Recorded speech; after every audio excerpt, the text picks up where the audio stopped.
just found out she's pregnant. Right.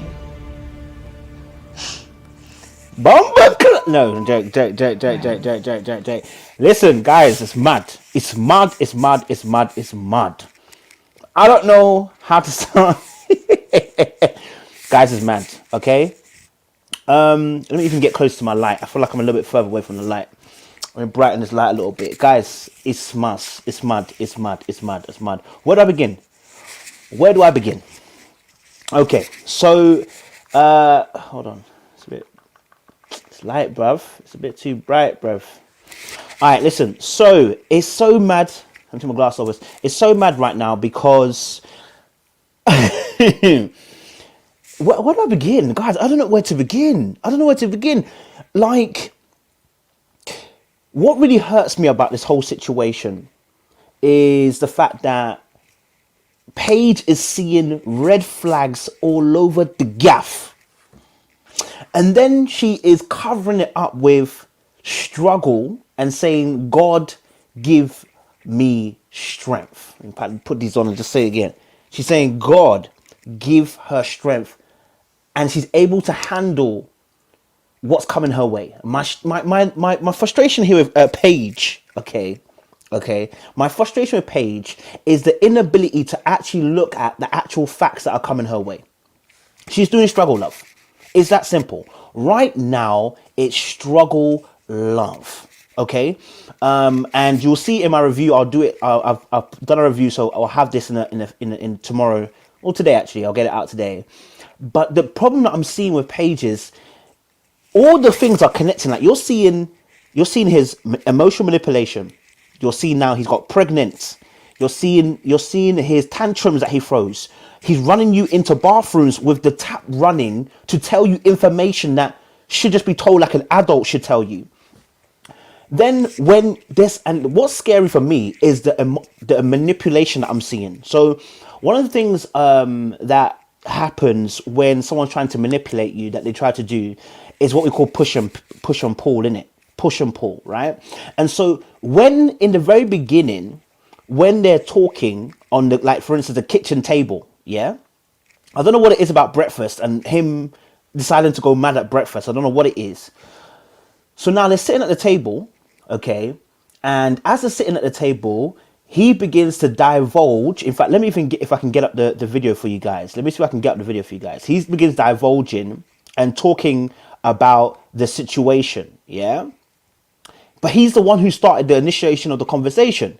I've got to tell you something. And then she's like, okay, what do you want to tell me, right? Let me see if I can get it up for you guys. We managed to get past that hurdle. It is, I won't say devastating, but it is something that I have to deal with. What? It doesn't matter. What? How are we gonna start by going on and saying, I've got something devastating to tell you, and then all of a sudden go into, it don't matter. Excuse me? And so this is not the first time he's done this. And this is what I'm trying to say. Like, when you do that, what he's hoping for, this is why I say it's scary, because it's manipulation of the highest order. I call it the dark arts. You understand? You know, Harry Potter them said that this is the dark arts, yeah, where the black magic and there is hella dark magic. This is the hella dark magic stuff. When you do what he's doing right now, which is he does it several times for the show. He goes, I've got to tell you something, right? And then she will go, oh, what is it that you want to tell me? Oh, it doesn't matter. Now what he's doing is causing her to chase him. Yeah, he's causing her to chase him, because what he wants to do is start setting he's going to start setting controlling parameters. Yeah. And so this happens later on in the show. You know, when they start questioning him, you know when Eric and Virginia get onto him, they get onto him. Shout out Eric and Virginia. Yeah. Now listen, I'm gonna lie to you, on a normal day, I might not have rocked to Virginia and Eric questioning him. Is it Eric? I call him Eric. Is it Eric? It's Eric, right? I think it's Eric. Anyway, but they got onto his ass. They lit it up. Yeah. Everyone else was too nice. Everyone else was being too nice. Yeah. Nobody want to get shot as a messenger. But you know, listen. Then what he does, I want to show you. If I can get it up again, at the very end, it is really interesting what he does. Yeah. Okay. So look here. He's telling her something. I want to just get it if I can get it.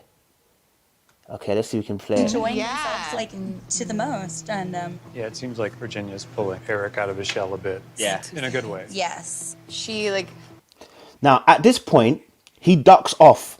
He's here. He's saying it's too much for him. He can't handle it. He ducks off. What does Paige do next? She runs after him. Yeah. And what does she have to do when she's there? She has to start convincing him, trying to get him to see that, hey, it's not that bad.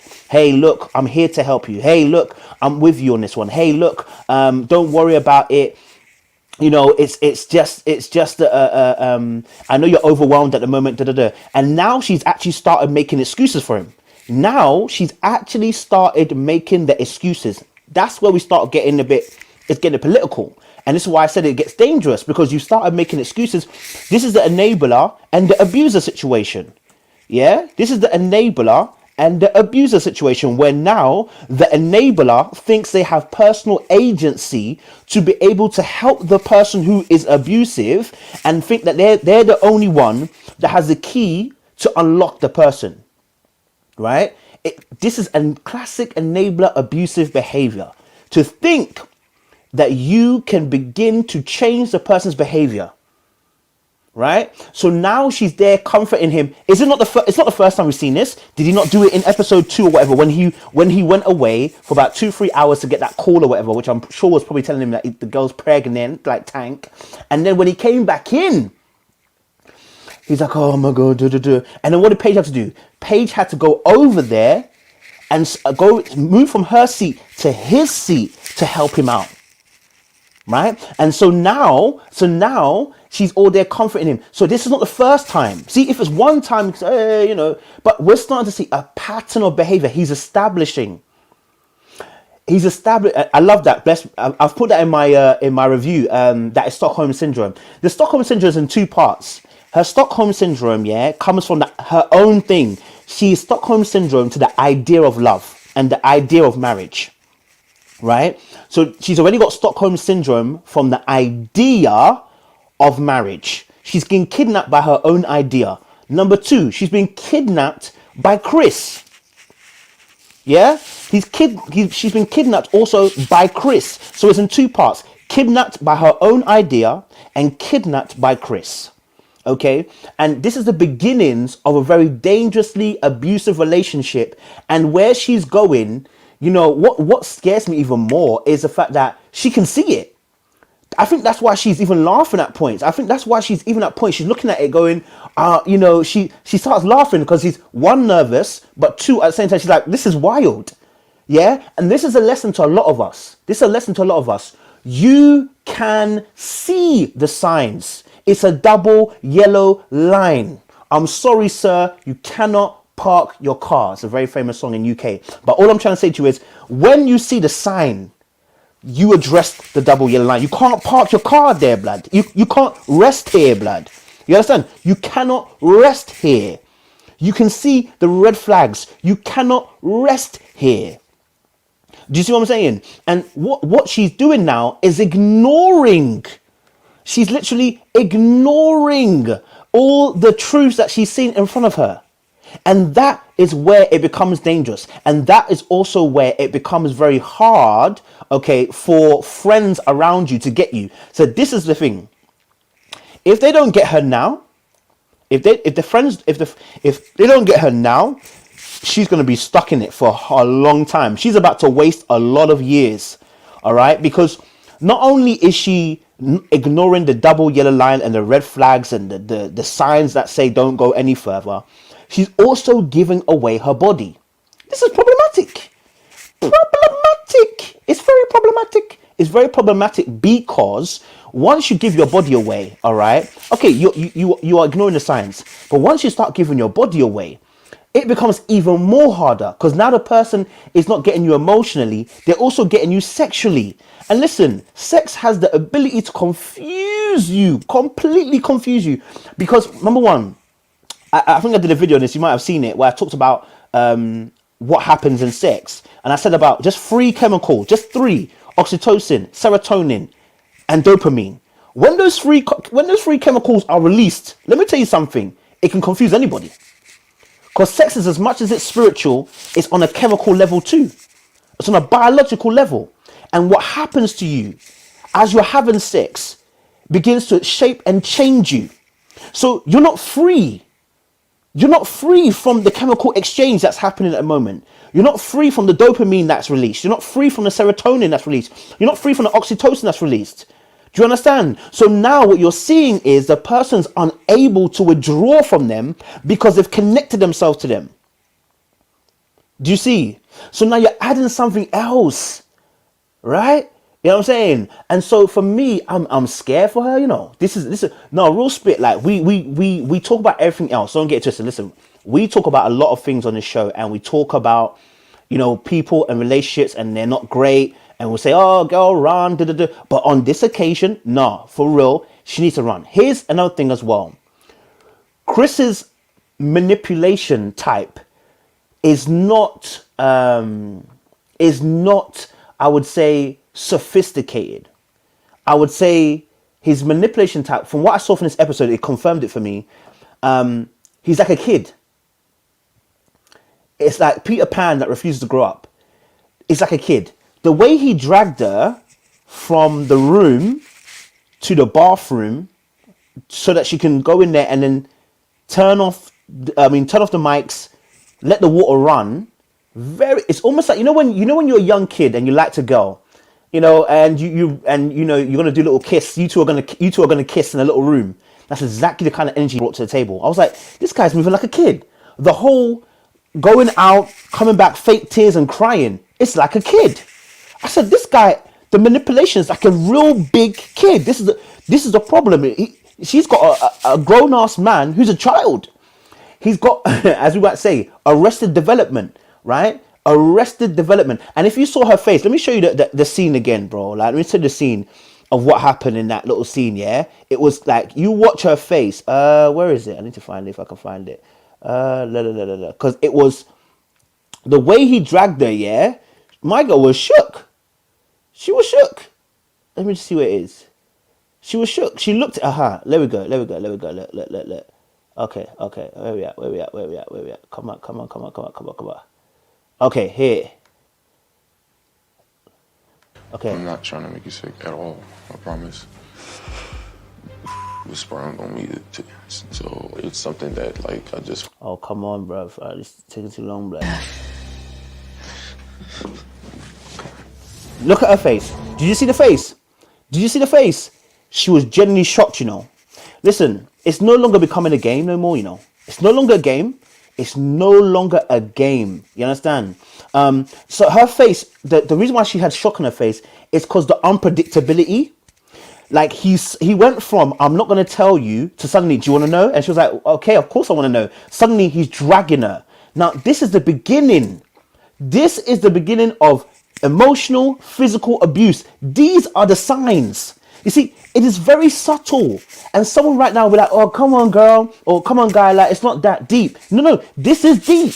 Because these are the building blocks. A building doesn't stand on its own without there being foundations. Emotional abuse and physical abuse does not start one day. He doesn't just see you, or she doesn't just see you one day and beat you or emotionally manipulate you. They build these blocks little by little. And these little things where he's switching very, very quickly, yeah, from 1 minute, I don't want to tell you, to all of a sudden, oh, do you want to know now? And I'm dragging you into the bathroom, right? It's a really dangerous place to be in. Not only that,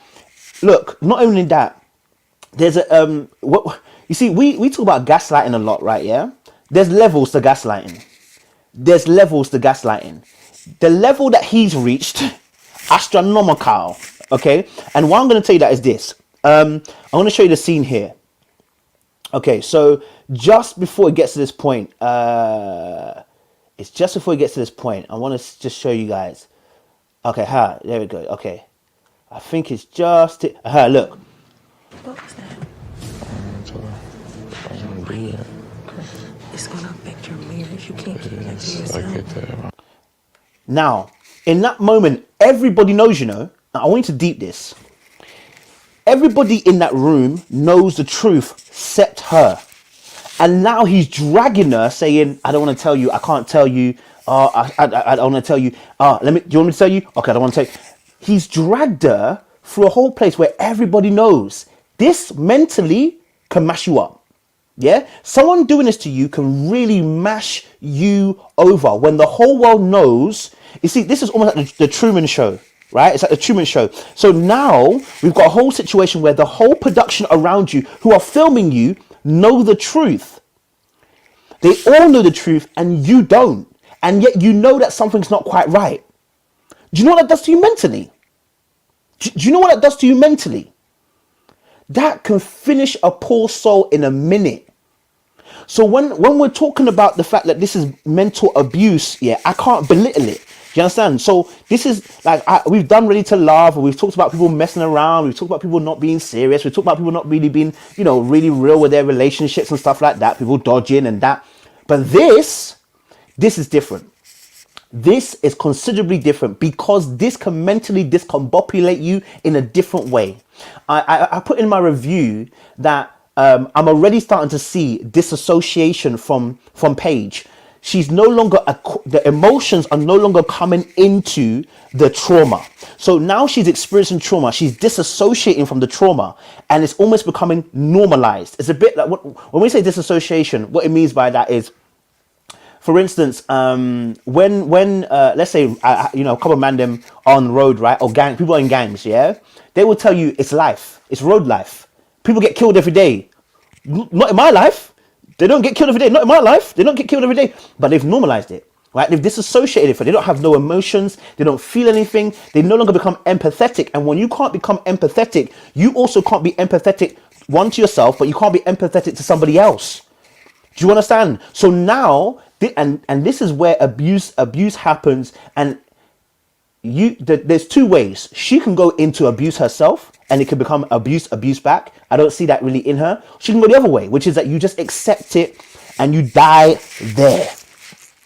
You disassociate to a point, and there's levels. So when it comes to disassociation, I think most of us all have had a serious situation where we've disassociated from, right? You can have it as tiny as a daydream, right? It can become a dissociation. It's a little disassociation, not nothing crazy. But you get to a point where you disassociate from reality. You know, when you look at somebody and they're vacant. You look at somebody and they're not there. You look at somebody and they're no longer the person who you know they're to be. It's like their body lacks a soul at that moment. You understand? This is going to be very heavy, which is why I said, if she doesn't stop this now, death is coming emotionally. This is going to be one of those stories where you tell later on in your years, say, like, I survived an abusive boyfriend. And then when people tell you that, you're like, oh, okay. Because they don't tell you the full spectrum, right? But this is when you say, I survived an abusive boyfriend.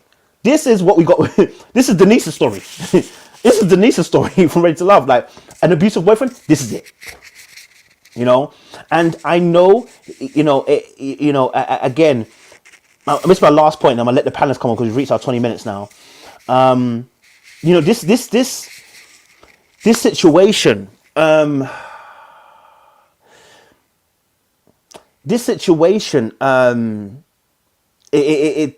part that's also, like, again, so Paige's willingness, she's become an enabler. Let me put it this way. When someone says to you, the timing may even be wrong, but let's look at even having a baby.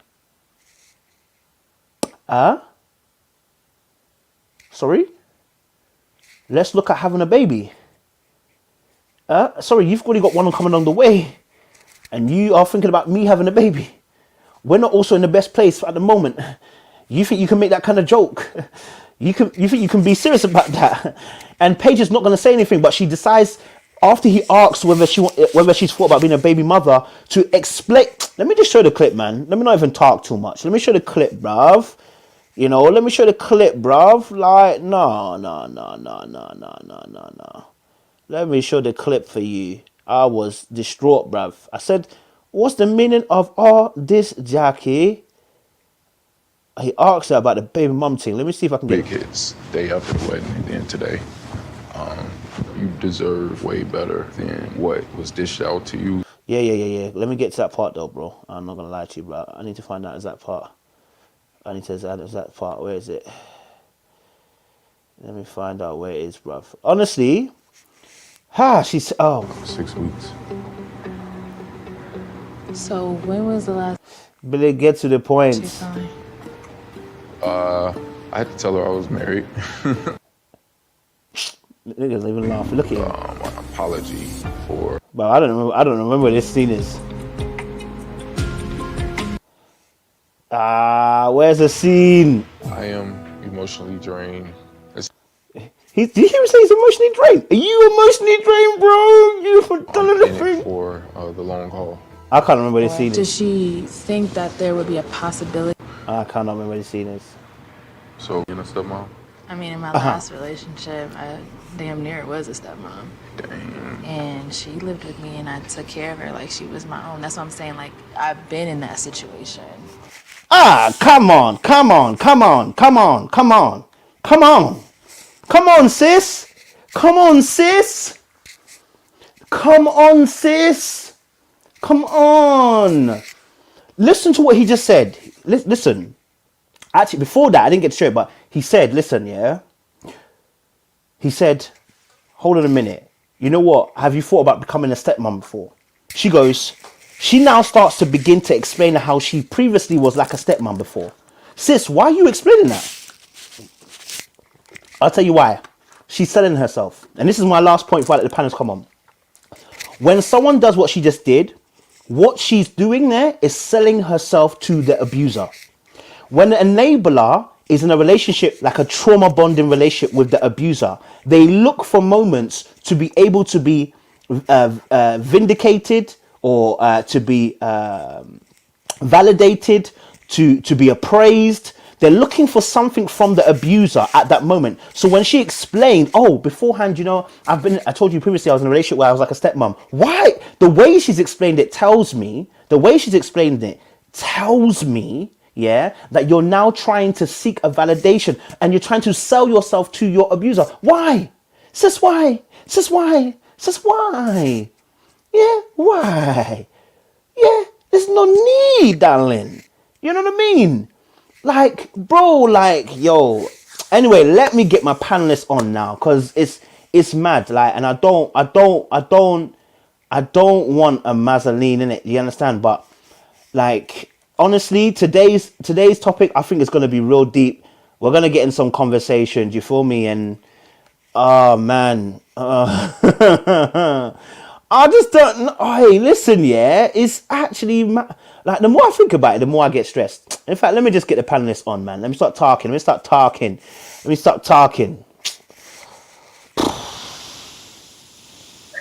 Code, you are stressed. Ken, Calm down. Ken, I can't take. Do you know it's mad, yeah? Because this thing doesn't normally. I'm good in it, but I'm feeling emotional because I'm seeing it's abusive, bro. It's triggering. What are you saying? What are you thinking, sis? Talk to us, man. Oh my gosh. I've processed it, and so I completely understand where you're coming from. Last night I was eating because I watched it really late, and I watched it at I started watching at 9. So I didn't know it was like a 2-hour episode or whatever. And by 10ish, I was stress eating. I wasn't hungry, but I started eating. I was like, I can't do this. I can't take this because by the time we got to, there were just two main things that were triggering for me. How Chris was moving in terms of how he did not want to tell Paige, and the producers kept trying to convince him, and he was just like, I don't want to tell her. I don't want to tell her. I don't want to tell her. Like he was like a 5-year-old. Like, you know how a kid just stumps their foot and it's like, I'm not going to. They don't have a reason why. I'm not going to. And that was triggering to me. And then seeing Paige just be so lost, and the producers and everyone around her already knew what was happening, and she had no idea. My heart just completely broke for her. And then it was literally like a roller coaster. And then we get to the part where Paige, I'm not even gonna talk about how she finds out, but the part where she finds out and then she goes to Bree. I have been Bree, like the position Bree was in. I have been in that position for a few friends, and so I'm just sitting here watching, Bree try to navigate this conversation with Paige, who she doesn't know, and so Bree thinking boundaries, like how much can I give of my opinion? You know what I mean? And then you have Paige just sitting there, and I'm sure Bree walked away from that conversation thinking, okay, Paige is. I think I planted enough seeds that Paige's going to do the right thing. And you get to the part where you hear, long story short, Paige makes a decision to stay, and I was just like, I'm triggered again. I'm triggered again. And between that conversation with Bree and where Paige makes a decision to see how Chris is. Here's the frustrating thing about last night's episode. Chris is not a master manipulator. Like No, he's he's not. not stealthy. You get what I mean? So you see Paige fall for tricks that are so rudimentary that it's just like it's mind blowing that she keeps telling us. I can bet you Chris is gonna leave her. I can bet you she's not gonna leave him. He's gonna leave her. We're all gonna watch as he leaves her, as he discards her, because he's doing everything to push her away. So to just watch that happen, to watch her continually just fall for his rudimentary tricks. For me, I just felt like there's a man in Paige's life who has modeled everything that Chris has done, most likely her father. And so that role is very familiar because she just stepped into it just like lockstep. Like it was like a dance between her and Chris. Chris did something stupid and she just followed along. And it was just too familiar because most of us are here like, that is crazy. So the not to click, the craziness not to click means the craziness to us is familiarity to Paige. And I'll just stop there because I cannot wait to hear what everyone's going to say. Callie, Shanice, welcome. Shanae, welcome. Callie, talk to me, man. Yeah, I'm really disappointed in Paige. She's grasping at straws. She's happy that he knows her middle name. She's happy that he'll put his wife first. She's happy that, he finally finds her attractive.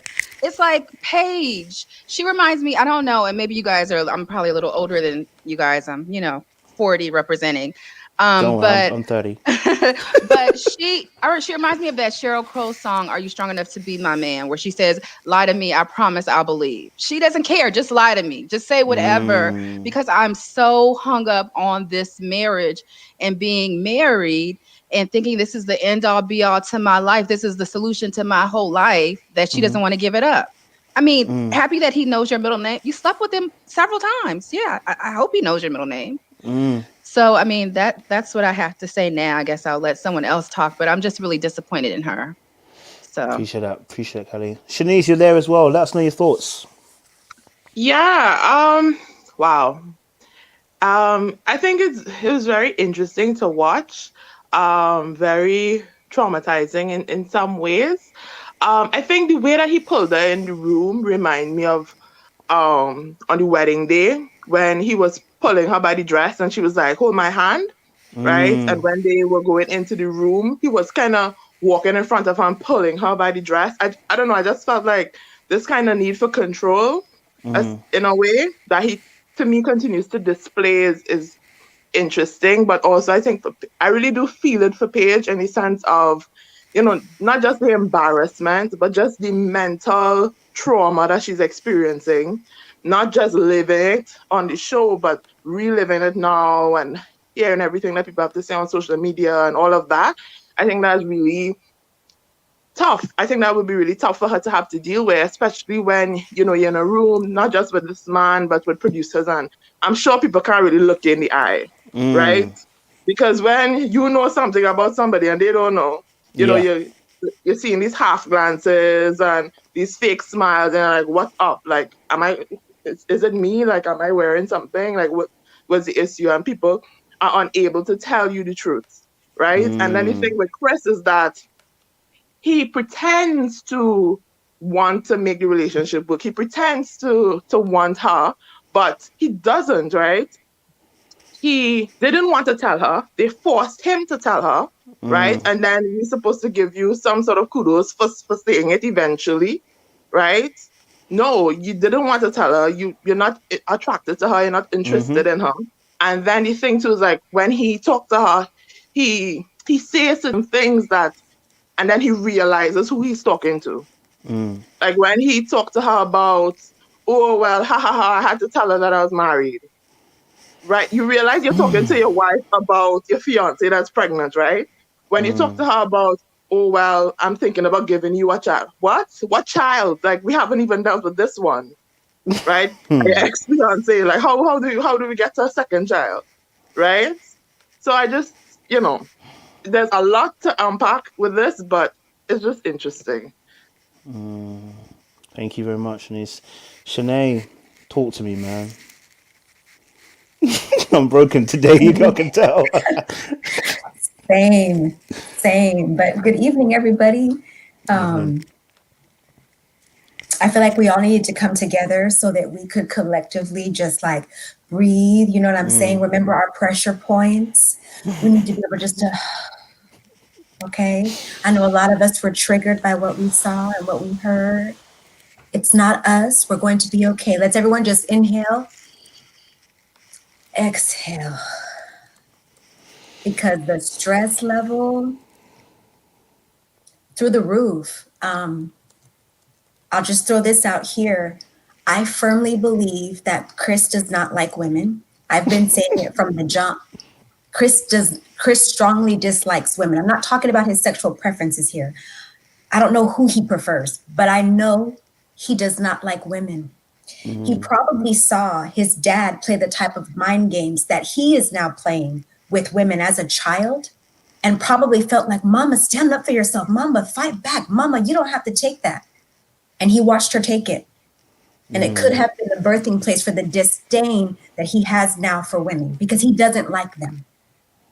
And he doesn't know how to express that. He doesn't know how to sit with that. And no child should, but now as an adult, he's never learned how to process through that, how to really figure that out. And so he's taking it out now on all the women that he's with. If you think that he's treating this ex-fiance better than Paige, you're fooled.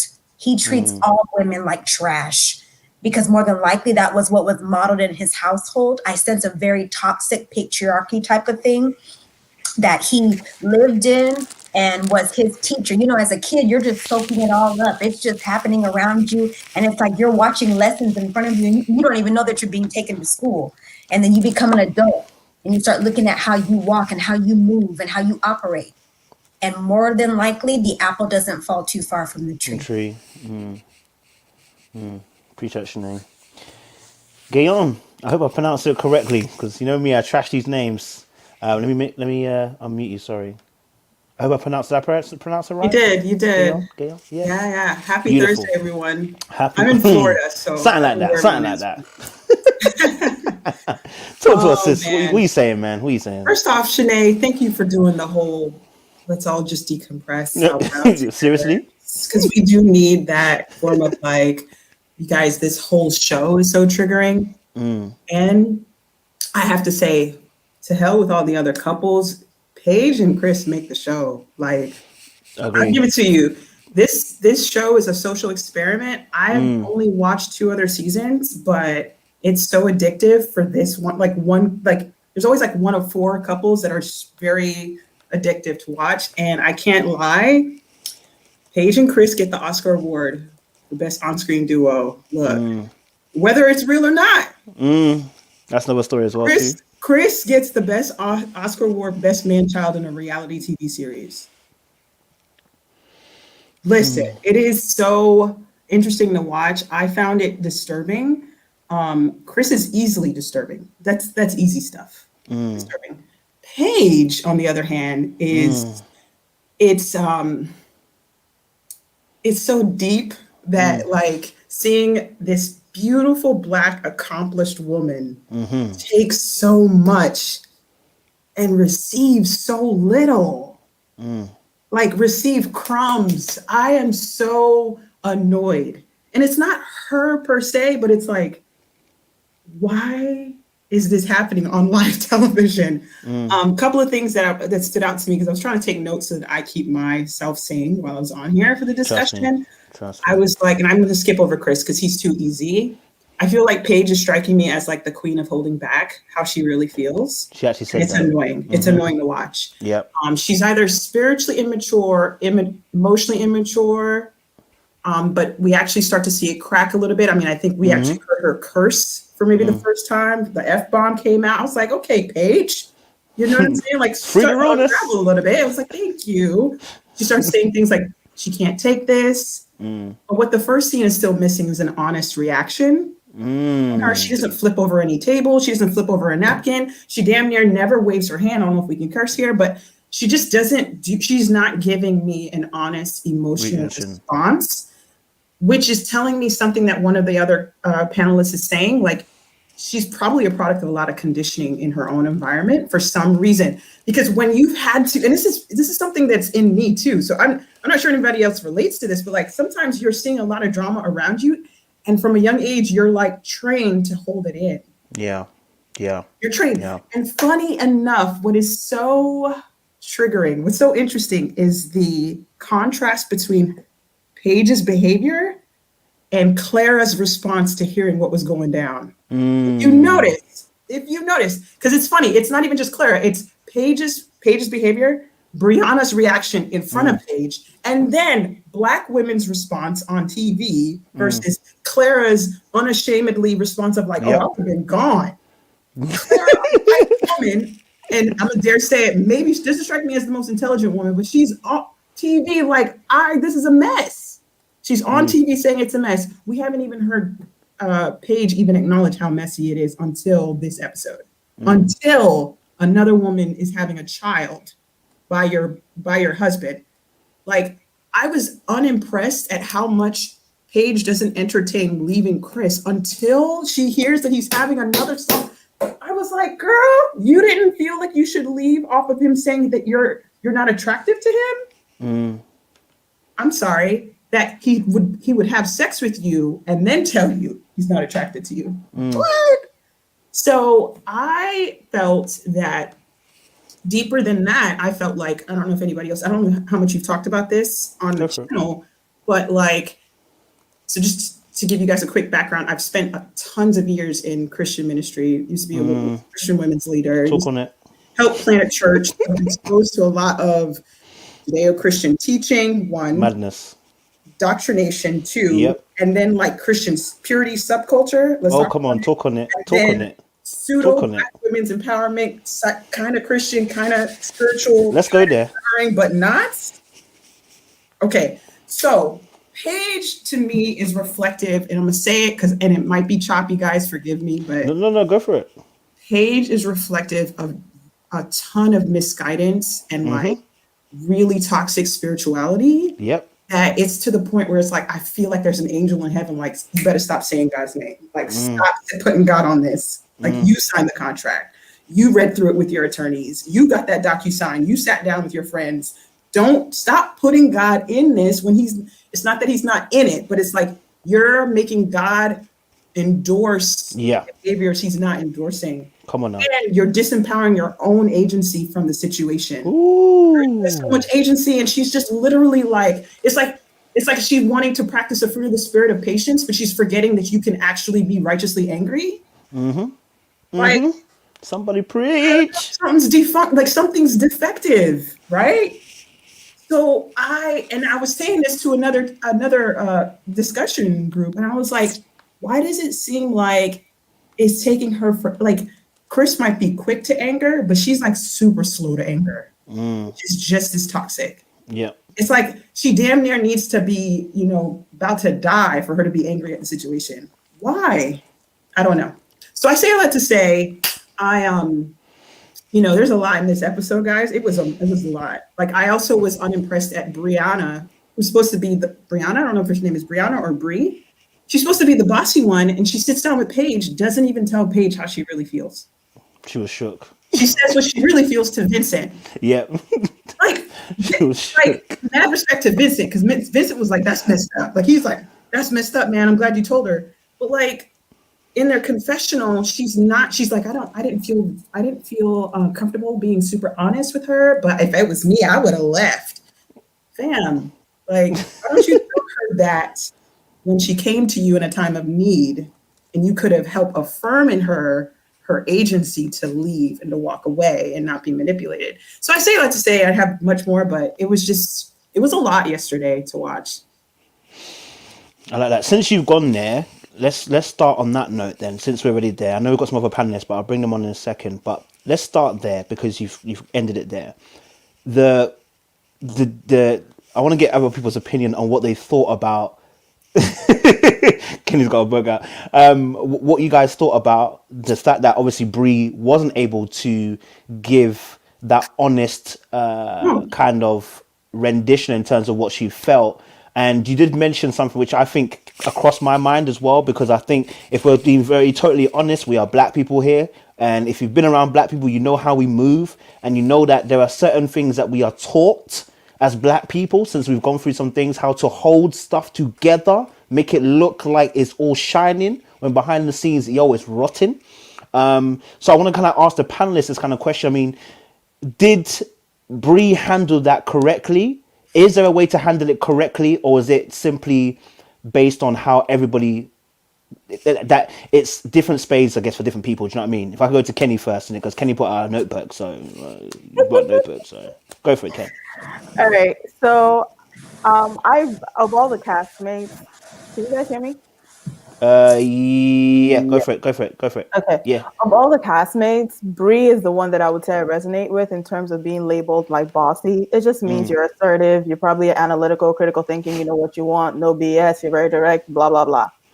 Anyway, I resonate with her, but with that also comes probably hearing all the time like, "Ooh, you read me," or "Ooh, that was harsh."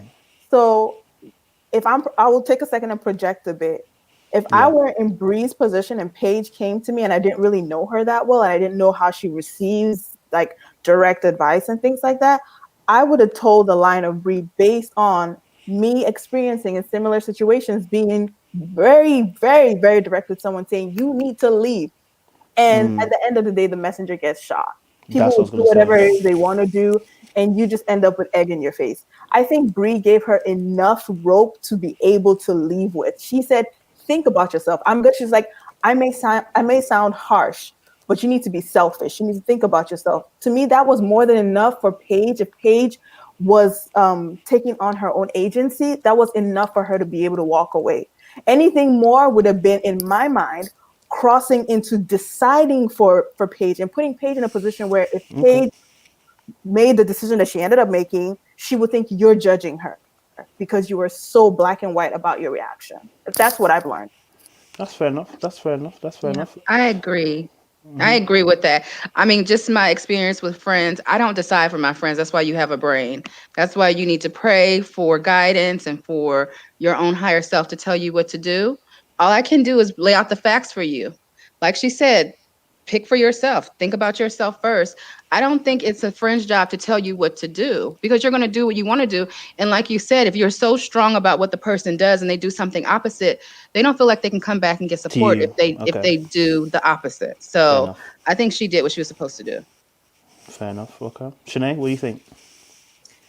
I think that, quite honestly, in this situation, Bree just met Paige, right? She don't know her. They're not friends. So there's not an investment there to be like, like I was talking to one of my friends about it, and I was like, I just would have sent you like the text or the confirmation of your Uber that's outside ready to take you from that situation. Like, that's how we get down.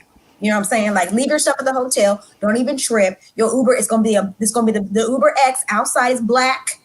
The driver's name is Tim. All right. And then we done.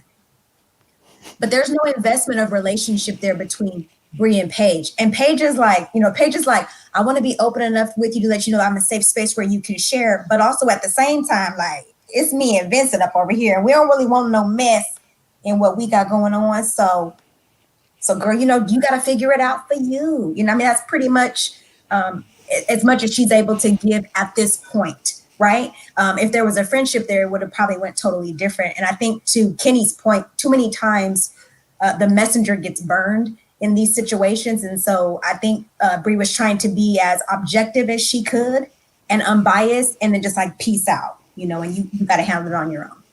Okay. Appreciate that as well.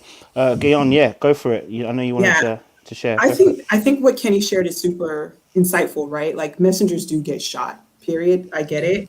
And I also think that I forgot the other panelist's name. Pally. Said is when you've been given the place of friend, you do have to navigate these types of tight conversations, conversations differently. It definitely can be touch and go depending on the temperament of that friend and how invested you are, which brings up a great factor of what Shanae is saying. Friendships have emotional equity. Once you build it up, you don't want to bring it down based off of foolishness. But we're not talking about something frivolous. This is the thing about this show. I feel like we have to give this show its proper placement. You just got married, you don't know. Sight unseen. I'm a realtor. Sight unseen. You bought a property, sight unseen. You married this person, sight unseen. Period. Day one, the man is telling you, I'm Jamaican. I don't like you. I will touch you and tell you to your face in front of cameras that I don't like you. Oh, Lord. This is crazy. No, but seriously, I remember watching the show. I was like devastated. Like, this is like everybody's worst nightmare, which is why the show is such a million maker. Like the show is on par, right? Like the show is great, experiment wise, producer wise, and this is why Chris and Paige, man, like they're amazing. But I feel like Paige should have heard in that moment from Bree, if she's been given the narrative of being the bossy chick, because we've heard that word several times now. I mean, literally, her epithet at the bottom is like bossy, optimistic, whatever, something. She's like, she missed the point there. She missed an opportunity to just be like, yo, girl, step. Here's another thing I will say before I go. I don't think it's fair. I don't think it's fair for me to be that harsh to Bree, because there could be a place where Paige is not telling her that Chris thinks she's ugly or Chris doesn't find her attractive. We don't know that. Like the scene doesn't even allow for her to say, well, did you know the first day he had sex with me and I don't think he likes me? I don't know if they went there. That's true. Seems like maybe they did. I'm not sure. But if she leaves out that and she's only talking about the kid, then I can understand Bree being like, oh, I'm not sure. But if Bree hears that and this, and she's still like, oh, I don't know, it's 50-50. No, it's not. It's like 90-10. Like, why are you still here? You should be going over the clauses in your contract, rereading the DocuSign to figure out what can you use to get, which is another factor. We don't know what is in their contract to keep them there. So. Appreciate it, Gail. Thank you. Danielle, welcome to the conversation. Danielle, we're talking. It's good to see you again, Danielle. Hey, how are you guys? Good seeing you again. Good seeing you again. We're talking at the moment about Bree and whether she made the right choice in, deciding to not maybe go hardcore and just tell her, listen, girl, get the step in, get the move in, get the, you know what I'm saying, pack your bags and be out the door, you know what I'm saying, Jojo said. But, what's your thoughts on that particular scene? Well, so much. It's just so much. With Bree, I had said initially that I was disappointed in her because the representation that she gave us, like, oh, I'm bossy, I'm about this, I'm about that. And then when she turned and said, well, yeah, I really didn't feel comfortable telling her the full truth. She did give her some good advice. I will say that she did.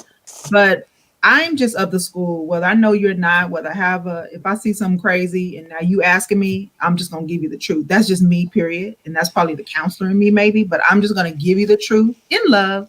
But I'm going to say, yeah, I can't tell you what to do, but me in my house, this a bull. That's just how, I would straight like, yeah. And then just kind of walk it down. Now, of course, we do have more information because we know all the stuff that happened on day 1 and 2. And just like you said, is it Gayon? Yes, just like you said, I don't know if Bree knows all that information. She just knows, it's been a bumpy road. She did mention, like Paige said, it's been a bumpy road. So now we're like, okay, well, does Bree know what that bump was? Like, does she have that information? So that's why I'm a little like, okay, maybe I can not go so hard on Bree, because just like Shanae said, she don't know her. I don't know you. At the same time, once you come to me, I'm going to treat you just like I would treat a girlfriend. If you coming to me, I'm going to give you the real and the most valuable information I can to help you make a decision. So it's kind of like twofold. But this episode was so much I was in my living room, pausing the TV, yelling, commentating as if I had a whole panel to myself here. I was like, bruh and girl. And so, like, Chris is a given, like, but Paige, if you don't stop blaming God, if you don't take this off of God, I'm gonna get you. Like, that's like, girl, thank you. Stop talking about God. No, stop it. God don't want all this. You decided to do this, and you just hoping God will bless it. But don't be talking about, oh, the Lord led me to this moment. No, the devil also led Jesus in the wilderness. So no, what we talking about? No. So yeah. So now I'm off my little rant. Thank you, Shanae, for doing. I was doing that anyway, the breathing, because that's what I do with clients, like calm yourself down. But woo, so much. It was like so. I was like, no, you know where to start. It was just so, and it got worse and worse. And then he would give glimmers of like, yeah, I'm such a butthole, and then go back to being a butt. It's almost like, yeah, I know I'm a butthole, but here, take this buttholeness. Like that's who he is. And then he gaslighted the whole entire cast. Once he, it was just like, there's levels. and I forgot who said that on the panelists, but it was the award did go to the best man boy. Goes to Christopher Williams. He is the epitome of man boy. It's like, are you kidding me? But he gets it honest. His dad is man boy. And his mom is toxic as well. She don't get a pass. She don't get a pass either. She is toxic because you didn't even protect one on a woman tip. Well, he must have been drunk. So now we blaming it on the alcohol. So if I come and say your son raped me, we blaming it on the alcohol. That's what we doing.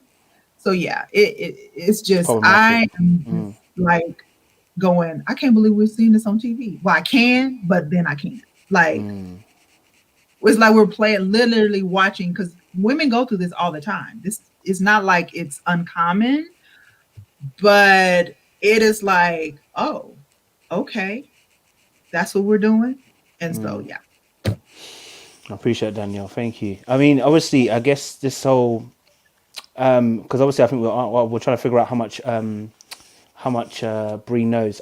I'm not saying she knows everything, but she knows a lot, because she was saying this is not like the only thing. When she was talking to Paige and when she spoke to Vincent, she mentioned about this is not the only thing. Like, they've been through a lot already, and how do you know they've been through a lot already without knowing some information? So she knew enough to say they've been through a lot that you'd say you'd walk. Do you understand? So I'm not blaming her, by the way. I don't think there's a right or wrong, because I'm going to be honest with you. I don't know how much you're invested in Paige. You know, you could just be that fellow black person, and it's like you expect the person to be your friend. Do you know what I mean? And sometimes that can be the case as well. I don't know how much, like you lot are saying, equity she has in the friendship with Paige. So I couldn't come at her, and I couldn't also say that's the right thing to do. I just said it is what it is. You know what I mean? I think it's very difficult as well, because it's a touchy situation, because when it comes to marriage, it's not your boyfriend or girlfriend. When it's a boyfriend or girlfriend, you can also just say to the person, listen, you'll find another one. When it's marriage, it's like you're going to initiate a divorce. Like, you know what I mean? And you don't want to be the reason for stuff going left. And it's like you look like you could potentially get the blame. So I could understand why Bree was a little bit more standoffish and not trying to engage in that. Plus, if she's smart and she's clocked how Paige is, I'm definitely not telling Paige, because you ain't listening to me. You do not look like the listening type. You know what I'm saying? You are seeing the things yourself. You're coming to tell me stuff, and you're not alarmed. You know what I mean? So I guess that's the next question I want to ask: is Paige's reaction that she's given, I think someone's already mentioned, I think Gayon mentioned it, the authenticity of her reaction, how we gauging that? Because it's like, at the moment, I don't know how I feel, but the reactions are a little bit some way. Ken, you've unmuted, go for it. We could look at, first of all, everything that all the ladies have said, spot on. This is my tribe. I appreciate you guys. Thank you for making yourselves available to just unpack all of this. I really do. It's the school night, so thank you.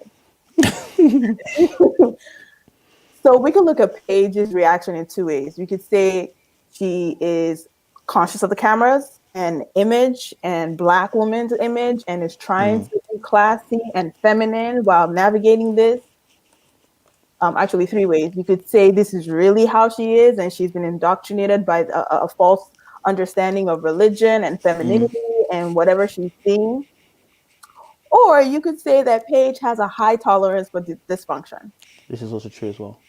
Yeah, could be. I would go with the latter. It could be all three, honestly, but Yeah. let me lean towards the latter. All right. I think she has a high tolerance for dysfunction. I think she knows, kind of like how you have like an ER doctor, an ER nurse, someone who's always put into harm's way. Trauma. Yeah. We all like freak out. They have coping mechanisms, whether learned, whether just naturally imbued or imbibed or whatever. Like they just have coping mechanisms where they're calm in the face of danger. They're running towards danger when everyone else is running away, because that's kind of what they, that's their mission. And I think Paige's reaction could be akin to that, could be likened to that. I think whereas we are all like freaking out, Paige has seen this. Yes. Like maybe in her family, she's seen women in this situation. Maybe she's seen an aunt talk about her ain't shit man or ain't shit husband or ain't shit situation. And so she just knows how to navigate high stress, crazy relationships in general. I wrote something else. We all have different responses to stimuli. Some of us, when you touch fire, we're like, whoa, it burns.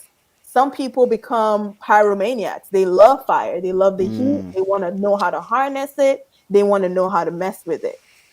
Some of us may have seen dysfunction in our families, in our environments, whatever, and we're like, I don't want a man who does this. I don't want to be a woman who does this. I don't want a family that looks like this. Some people have the opposite reaction. They learn how to be in that as opposed to how to step away from it. And I think Paige kind of leans to that, learning how to be in such a dysfunction. She talked about how she's been a stepmom. She's just 26. We just had a panel like 2 seconds ago where we talked about, some people said, I don't want to be a stepmama. I don't want to date someone with a kid. And we had a whole back and forth about it. Here's the stepmom of the year, saying I have experience. Here's my resume. I'm not even trying to be true. And that's why I think that she's leaned, instead her reaction to external stimuli was not flight, it was adjust, adapt, and lean into it. And then the last thing I want to say in relation to this is, I think in general, Paige lacks an understanding or a skill of how to implement nuance. I think she is probably very black and white. So it's either the devil brought this man or God brought this man. It's either we're going to be married forever or divorce and we go to hell. Or, or it's either Bree says, run, boo, or Bree didn't say nothing at all. Like, whereas we're all sitting here, and some of us are like, the nuance behind what Bree said was, run, boo, means think for yourself. Put the oxygen mask on, think of yourself. And to me, that was very clear cut. But because she is used to dealing with extremes, it's either everything is a dysfunctional mess, or she's imagining a utopia where she's married and she creates her own family. She has these extremes. So when nuance is in her face, she doesn't recognize it. That's why Chris doesn't need to be a skilled manipulator for her, because if he doesn't come out with horns and a forked tail and a pitchfork and saying I'm the devil, he's not the devil. You can work with him, but that's it. Appreciate that, Ken. Oh, Sinead, you talking? I think. What are you saying? Oh, I muted you again. Sorry. Go again. Apologies, my fault. Okay. Go again. I said, Ken, you didn't get the memo? God put Chris and Paige he matched them together. You didn't hear? God didn't tell you? Because that's what he told Paige. Just real quick. So Paige, for me, when I watch her, I feel like I see a little girl that's trying to conquer what she could not conquer in her father. Ooh. And so she's chasing and she's running and she's putting up the fight and she's sticking it out. And, she called it, all the trials that we've faced. She's in a trial. The Lord is testing her. you know, because faith produces, you know, I mean, this girl is committed to this. She believes this with all of her heart. You cannot tell her any different. And I just see a little girl that's like chasing after her dad, wanting him to love her, accept her. I'll take whatever you've got going on. It doesn't matter. I'll be here. I'll be your rock. You know, she talks to Chris in this, you know, what's going on? Why are you crying? Are you ready to come out now? It's like she switches. Y'all, I know y'all peeped this, and I'm just like, oh my God, this little girl, what she couldn't conquer in her father, she's trying to conquer in this, in a who called him the boy child? Was that Sister Danielle? God bless you, Sister Danielle. It's exactly what he is. She's literally trying to accomplish what she couldn't accomplish. You know, I don't know the details of her life with her parents, but I do remember 2 scenes where we saw her with her mother and someone else talking, and then we saw her on the wedding day, and then I believe her dad had walked her down the aisle, but I never saw them together. So, and just watching how she's behaving, I just would not be okay. Someone said the dad and the stepdad. Okay.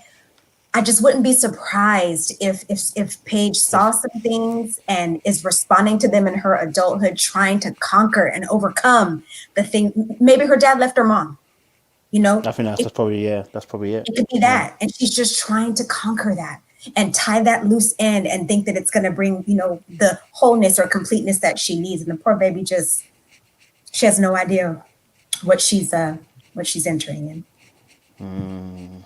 Go on, Dayon. Yeah, go for it. Sorry, let me go for it. I don't come from a therapy background, so I feel like I always miss the mark on being like psychoanalytical, but like you guys are saying some really deep stuff, like really good stuff. I wonder, boots to the ground, like at this point, how many episodes went? Like 5 episodes? Only 5. I mean, for episode 1, 2, 3, 4, I was like, nah, she gonna say something. She's gonna say something. Like she's an accountant. I think she has a master's degree. She's a realtor. She has her own business. She's accomplished enough for me to presume, with some relative conjecture about her aptitude, like she's intelligent. Like that's how I'm thinking about her, right? But you know, honestly, about your question, I'm like, I am starting to question her critical thinking skills. And that's not a dig. That's not a dig. I used to be a teacher for 2 years and I was like, I can't do it. I ain't got the patience. But for me, one thing that teaching, being in the education field just for 2 short years taught me was like, people's level of intelligences differ. They differ. Point blank period. From the time you're a kid to adult, it's different. And being a realtor, even with dealing with clients, it's different for everybody. With Paige, she says something that was the most intelligent thing so far that I was like, oh my God, she's really thinking about this on another level. When she was talking to Bree, I wrote this down and I was like, wow. She said to Bree, she was like, the only thing, what'd you say? If this is what 3 days look like, then what will 4 months look like? Yeah. And I was like, oh my God, here we go. And in my head, I'm like, that is the most insightful thing she said all season. Why is this a hard question for her? Like, why is this 3 days in, this man is showing you his behavior? Like every scene is problematic with him. Do y'all see this? And I know it's edited, it's a show, etc. But like, we haven't had a good scene with Chris, not one time. I'm like, wait, what is it she's attracted to? And so I don't know. I feel like I'm questioning Paige more now than Chris. Like Chris is showing that his consistent behavior is this. Paige now is like, why do you feel like you have to play the strong Black woman card or play like you can't show any emotion? Why is that there? Where's that coming from? And you guys are helping me to see maybe it's in her childhood and her familiarity with her father. But I'm just like, I can't see how this woman the only thing that I'm going back to again is the spiritual doctrination thing, because I actually feel like belief systems are heavy. Like if you believe God put you into the show, I can't. You can't undo that. You can't. How do you God by nature, when people use the name of God in sentences, it is a trump card. Yeah. And so it's funny because now I can even like vouch for Brie. Like if Paige is who she is off camera, where she's probably saying the God thing a lot, then somebody who's maybe less spiritual or spiritually immature or more reserved about their spirituality could be very reverent and respectful and be like, I'm not going to challenge that. Yep. Because it's such a buffer. When people say God on stuff, it's such a buffer to have a genuine intellectual conversation about like, hey, is this working or not? Because you put God in everything. And we see that. I don't know if you're going here, Kojo. I don't know if you're going here. Like we see that when the cast comes together, it's such a great scene. I'm sorry, but I love this scene. The cast comes together, and there's so much going on in the scene. But like, Paige shines both in playing like using the most PR statements of how things are going to everyone, and then she poetically ropes in God at the same time. Both she's covering for Chris, which is what every Black woman is known to probably do in life.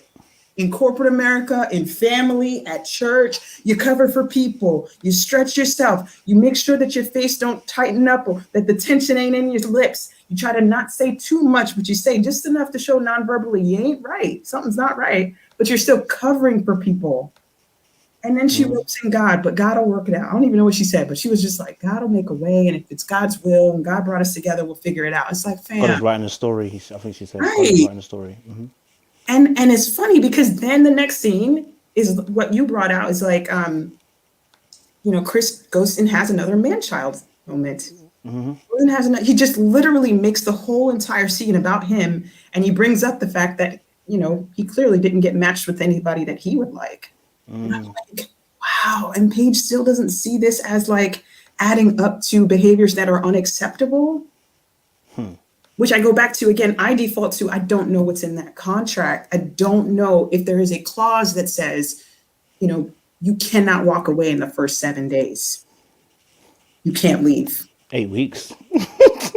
I know it's 8 weeks. I'm saying, what if they stay in the show? And I don't know if anybody else is more adept about the show and the contingencies, but I do know, and it would make sense that they would have this contingency that if they walk away, they're liable for like $100,000 is what I've heard. That was Kate. That was Kate's one from a few seasons ago. So if there's that, then I'm sure there's other small contingencies that for performance. Meaning, if we're putting this much money into investing in showing, this whole experiment, you can't walk off in the first 7 days. Like you can't, right?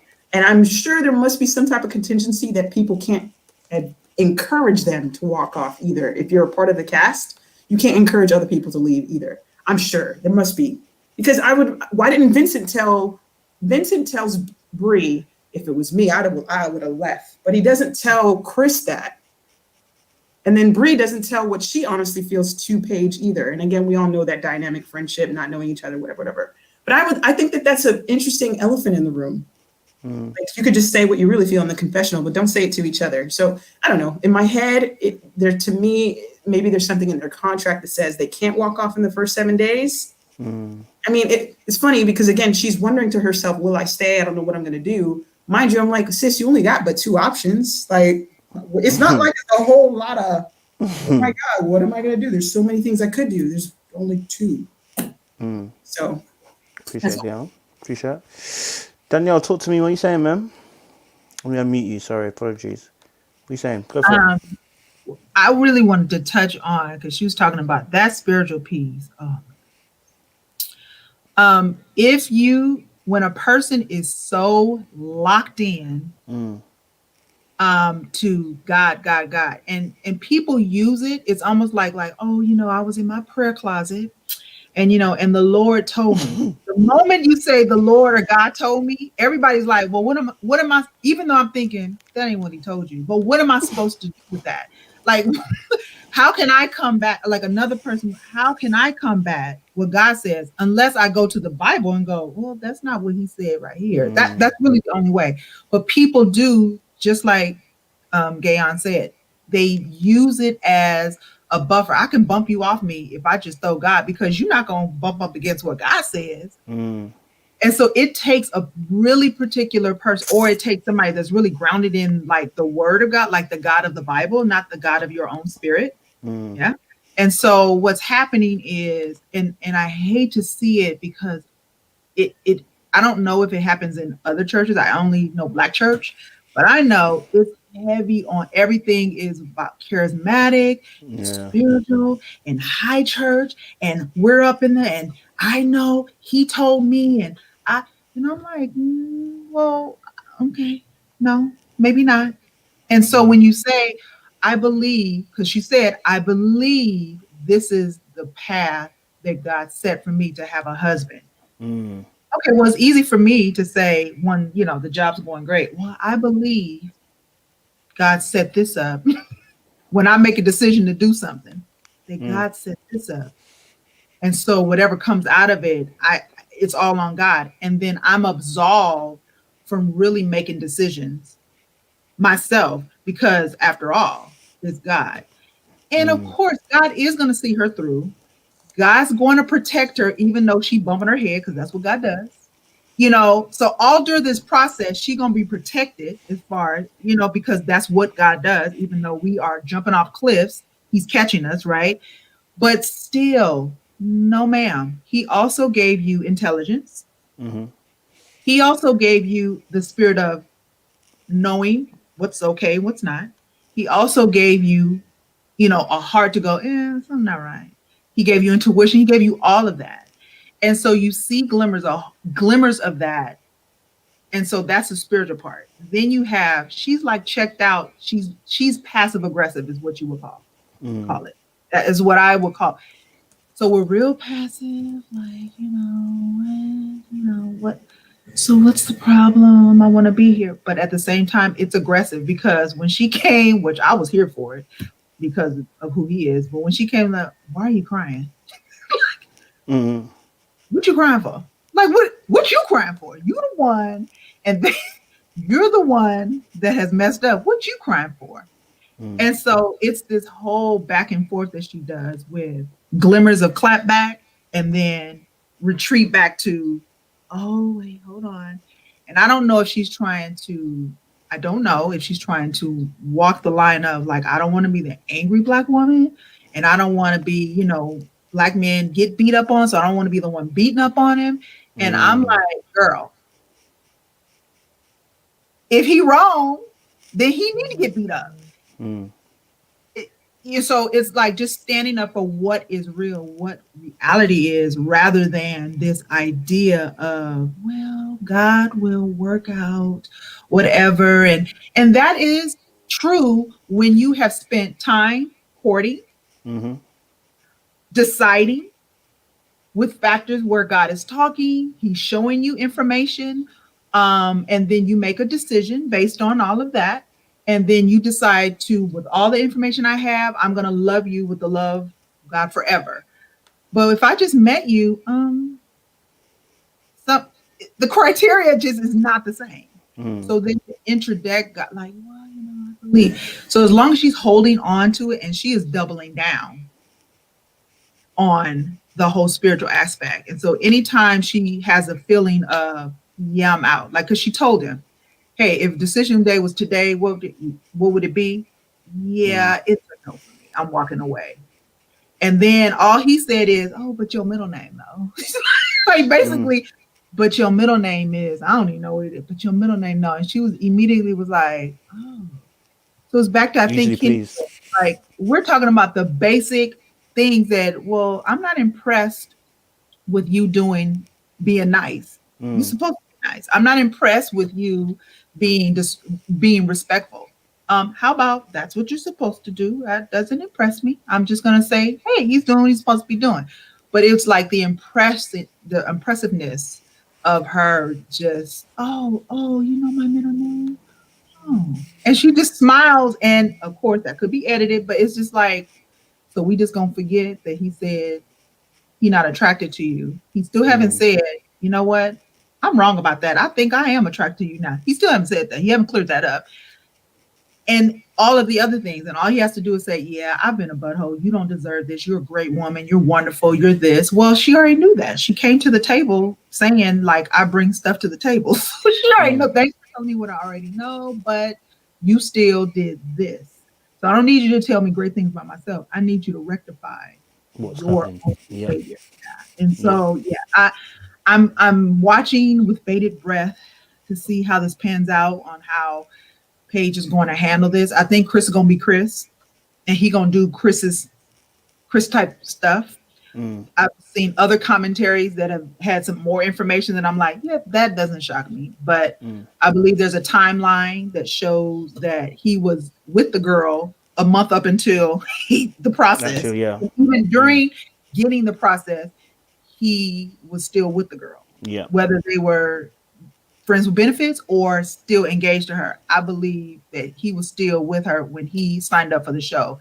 And he told her, oh no, that's completely over. I'm not. And then we see trailers with him going, well, yeah, I still love her.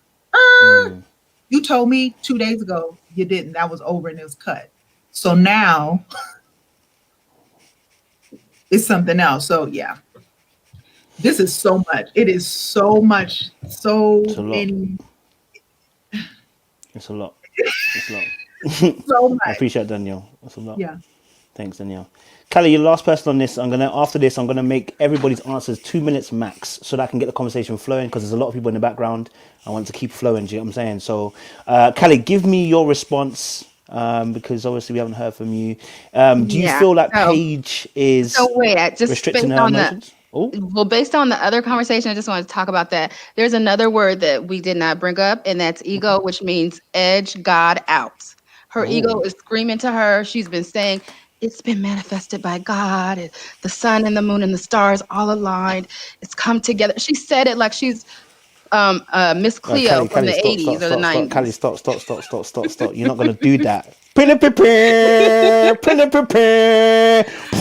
Listen, we need you to reload the bar. Come back again. Reload the bar, sis. You've been waiting. So you were ready to put the bars. Okay, go again, sis. Just give us that bar again so we understand what you said. I heard ego, but I didn't really deep it. Go again. It means edge God out. God does not scream. God whispers. Your ego is screaming. Her ego is the devil on her shoulder. She's the prophetess. She's Miss Cleo. Call me now. I got the moon, the stars aligned. Everything's lining up for her. Okay. And this is all ego. And she's been a prophetess. She said it on TV 3 or 4 times. So now she's trying to make herself right. And that's the bottom line. That's what it is. It's pure ego. It's not low. If she may have low self-esteem, I don't know enough about her to know if she has low self-esteem. But I know ego when I see it. And ego will make you think you're right. It'll come up with a spiritual reason why you're right. Oh, it's because, you need to walk through the valley before you get to the mountains or whatever it is, right? So that's what it's about to me, is her ego. Once she comes down off of her ego, then she will be able to leave this situation and say, yes, I was wrong. I shouldn't have stayed. I was wrong. No big deal. We've all been wrong. Dust yourself off and move on. If she's not gone by the next episode, the tide is going to turn on her. It's already turning. So if she's still sitting there after he says, yes, I thought about leaving, I'm still in love with her, then okay, I think I may have to stop watching. Because at that point, it's like, what are we talking about here? Cow. Just came in and dropped the bar. Just a bomb. All right, cool. So we've got some more people on the panel in the background, so I wanted to bring them in. So let me bring them in as well, because I've got quite a few of us in this chat. Sorry if I just mute, make sure everybody's muted. Oh man, that was a bar. I felt like I got woken up like, someone took me all the way to church. So my question here, obviously, because we're talking about, obviously, Paige, we spoke about Paige, obviously, holding back her emotions and her reactions. And my next question I had on here was, where did I just get it quickly? Have I got it on here? Boy, I ain't even got it. Okay, cool. But my question, obviously, I guess for you guys here in this respect is in regards to obviously like this child now coming into play. Now we've got a child now on the way, and there was a comment that was made that was by him, and also she co-signed it, and I don't know how you guys feel about it, where he said that, you know, look, you know, God's, you know, in the Bible it makes obviously the woman's first, which I agree with, the wife is worst, I agree that, but then it was in relation to a kid. So it wasn't just like on her own. Like if you had said this before, I'd have been like, okay. But you're now saying this in conjunction with you having a child potentially in 9 months. And then she co-signed it by saying, I'm so glad you said that because it's God, your wife, and then your kid. And I was like, is this what we're really doing now, Paige? Do you really? I mean, is this the kind of father you want for your children? This is the kind of father you want for your children. They're gonna put you before the kids, so you are gonna eat before the kids eat. I hear that, cuz. You understand? So I felt like it was a little bit some way, and she co-signed it. But maybe it was just me. Maybe I'm thinking a bit too much about it. I don't know if anyone else felt a certain type of way. So I've got some new people on the board. We've got Max, Maria, Yatunde, Shanice. I know you was here a minute ago before. Let me get Max involved. Max, the question we are talking about is, was that scene problematic? You know, with Chris saying, you know, he puts his wife before his child. Is that setting themselves up for a fail in the future? Max, you have to unmute yourself though. Go for it, Max. Yeah. Hey guys, good to be here. Good to see you as always, Max. So let me take it back a little bit and get to what you're saying. Even though they are a horrible couple and they're extremely unhealthy, they're not mismatched. That's important to clarify. They're not mismatched because they're both religious. They deal with everything in religion, not spirituality. And so when you look at Paige, she's extremely dependent. She's not an independent thinker. When the sex issue came up, she took it to the church board, his dad, his mom, his auntie. And then she goes and calls all the friends that are her guy friends, and she goes and have a discussion with them. And Chris's response is, "Oh no, don't take that to my parents. Oh no, don't take this step," because he wants to control her. Because the truth is, when she's moving the way she is, she becomes prey. She becomes prey. And so the dad sits her down and says to her, "You need to have sex every night." What does she do? Have sex every night. And so when they were having this conversation over dinner now, there was a time, I hope I didn't get this wrong, but I'm pretty sure Chris said to her what I would recommend. I'm pretty sure he used those words when they were at dinner. And I said, hold on. And it was like he transformed into a pastor all of a sudden, like he was given some sort of counsel. And it was interesting because as he became the shepherd, she became the sheep. And so everything he said in that moment, she just received it. And you can see how he was the one influencing her emotions. I mean, honestly, what he did and how the situation has panned out, he shouldn't even have a way back. But the way he manipulated everything, it flowed so easily. And so with what you're saying about the child thing now, it wasn't out of place because they were in church when they were at that table. He was in pastor mode and she was in audience, she was in congregation, and so everything he said, she just received it. And I think that's how he's managed to have sex every night. That's how he's managed to get this far, because he just turns into pastor mode and she's used to that. And I think, you know, we have to blame church culture at a certain point.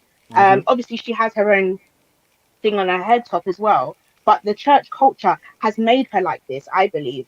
And so that's really a shame. But I think the statement he made about child wasn't out of place, even though it was extremely out of place, because of that context, because of the setup they have. And I think that's why she's still there, really. Appreciate that. You stuck to the time as well there. You know, I'm actually going on brazy. Brazy, baby, brazy.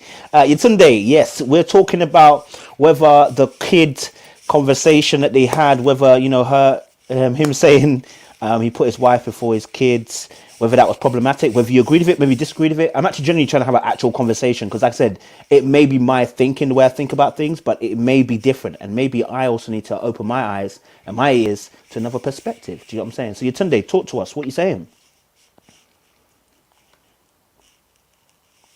Oh, did I mute you? Sure, I'm Sorry. muted. There you I go. am Go for it. muted and Sorry you about muted me. Apologies. But I've heard Apologies. that. No, I've heard that before, that the wife comes before the husband, but that typically is in a situation where like all the kids, it's a husband and wife that have children, right? And that's just their way to see the forest ahead of the trees. So they want to still commit to the marriage while still investing in the kids. That's an easy thing to say when both parents are biological parents of those children, right? That's what, yeah. That conversation is fine when it's biological parents. Now, saying that to somebody who's not a biological parent of a child definitely is problematic. But Chris is a child. Everything Chris does is childlike. Children just want to get out of immediate trouble. So Chris right now is in trouble because he's about to have a baby.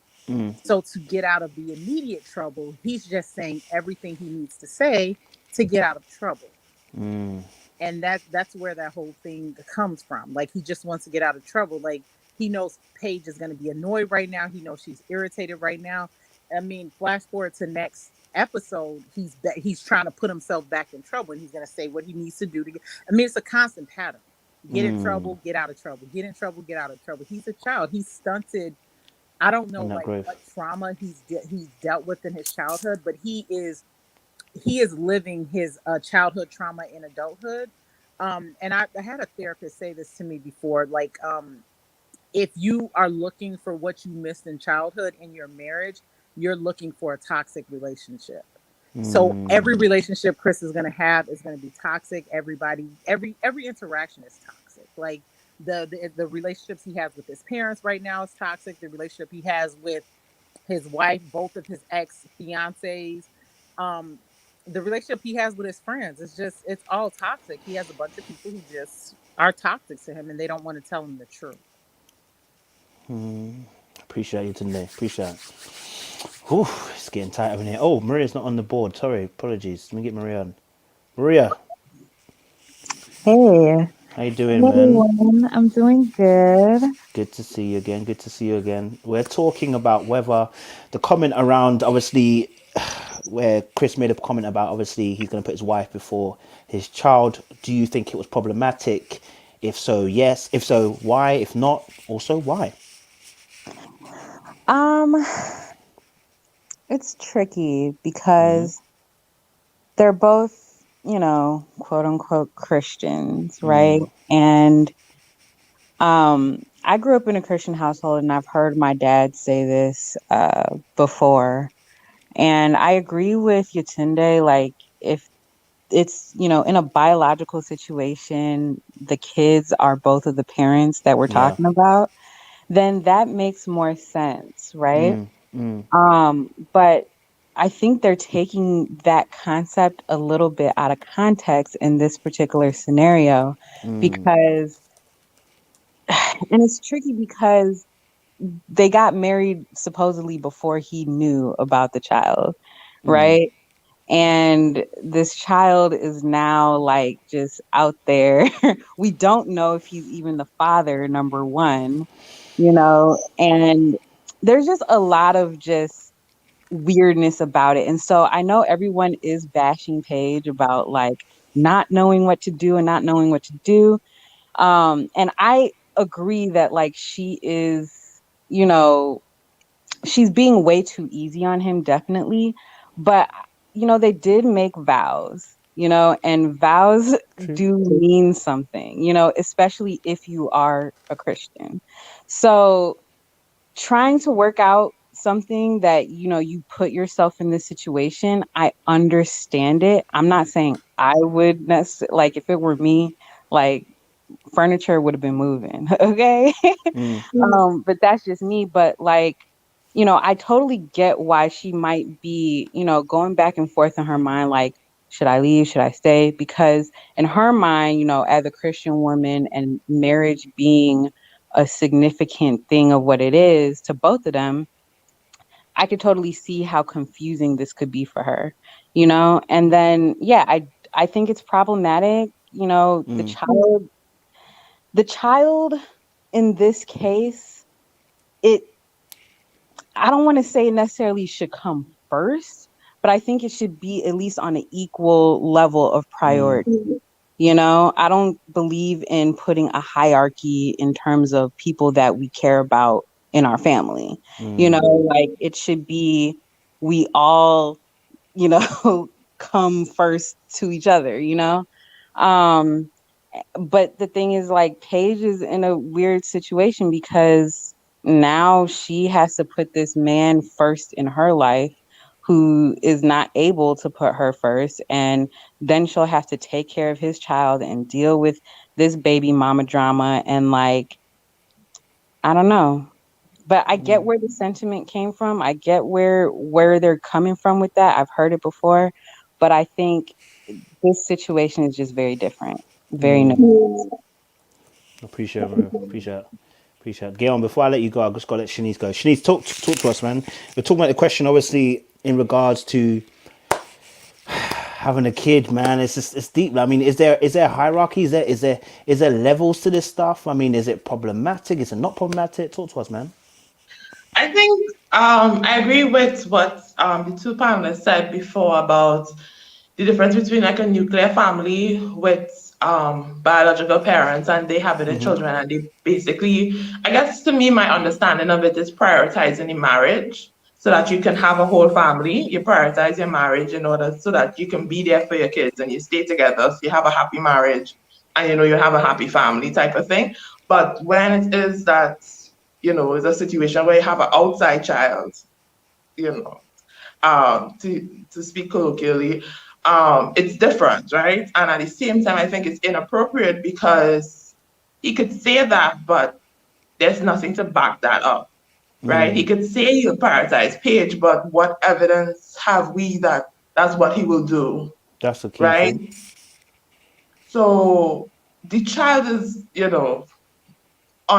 unborn. The child is, we don't know what type of relationship he's going to have with the child, the type of bond he's going to have with the child, the type of relationship he's going to have with the mother when the child is here, that type of thing. So he could say that, but that's kind of like empty words, and so the reassurance that she got, like, oh my gosh, I'm so happy you said that. Yeah, he said it, but what does it really mean? Like, it doesn't really stand up, at Doesn't least for hold me right anything. now.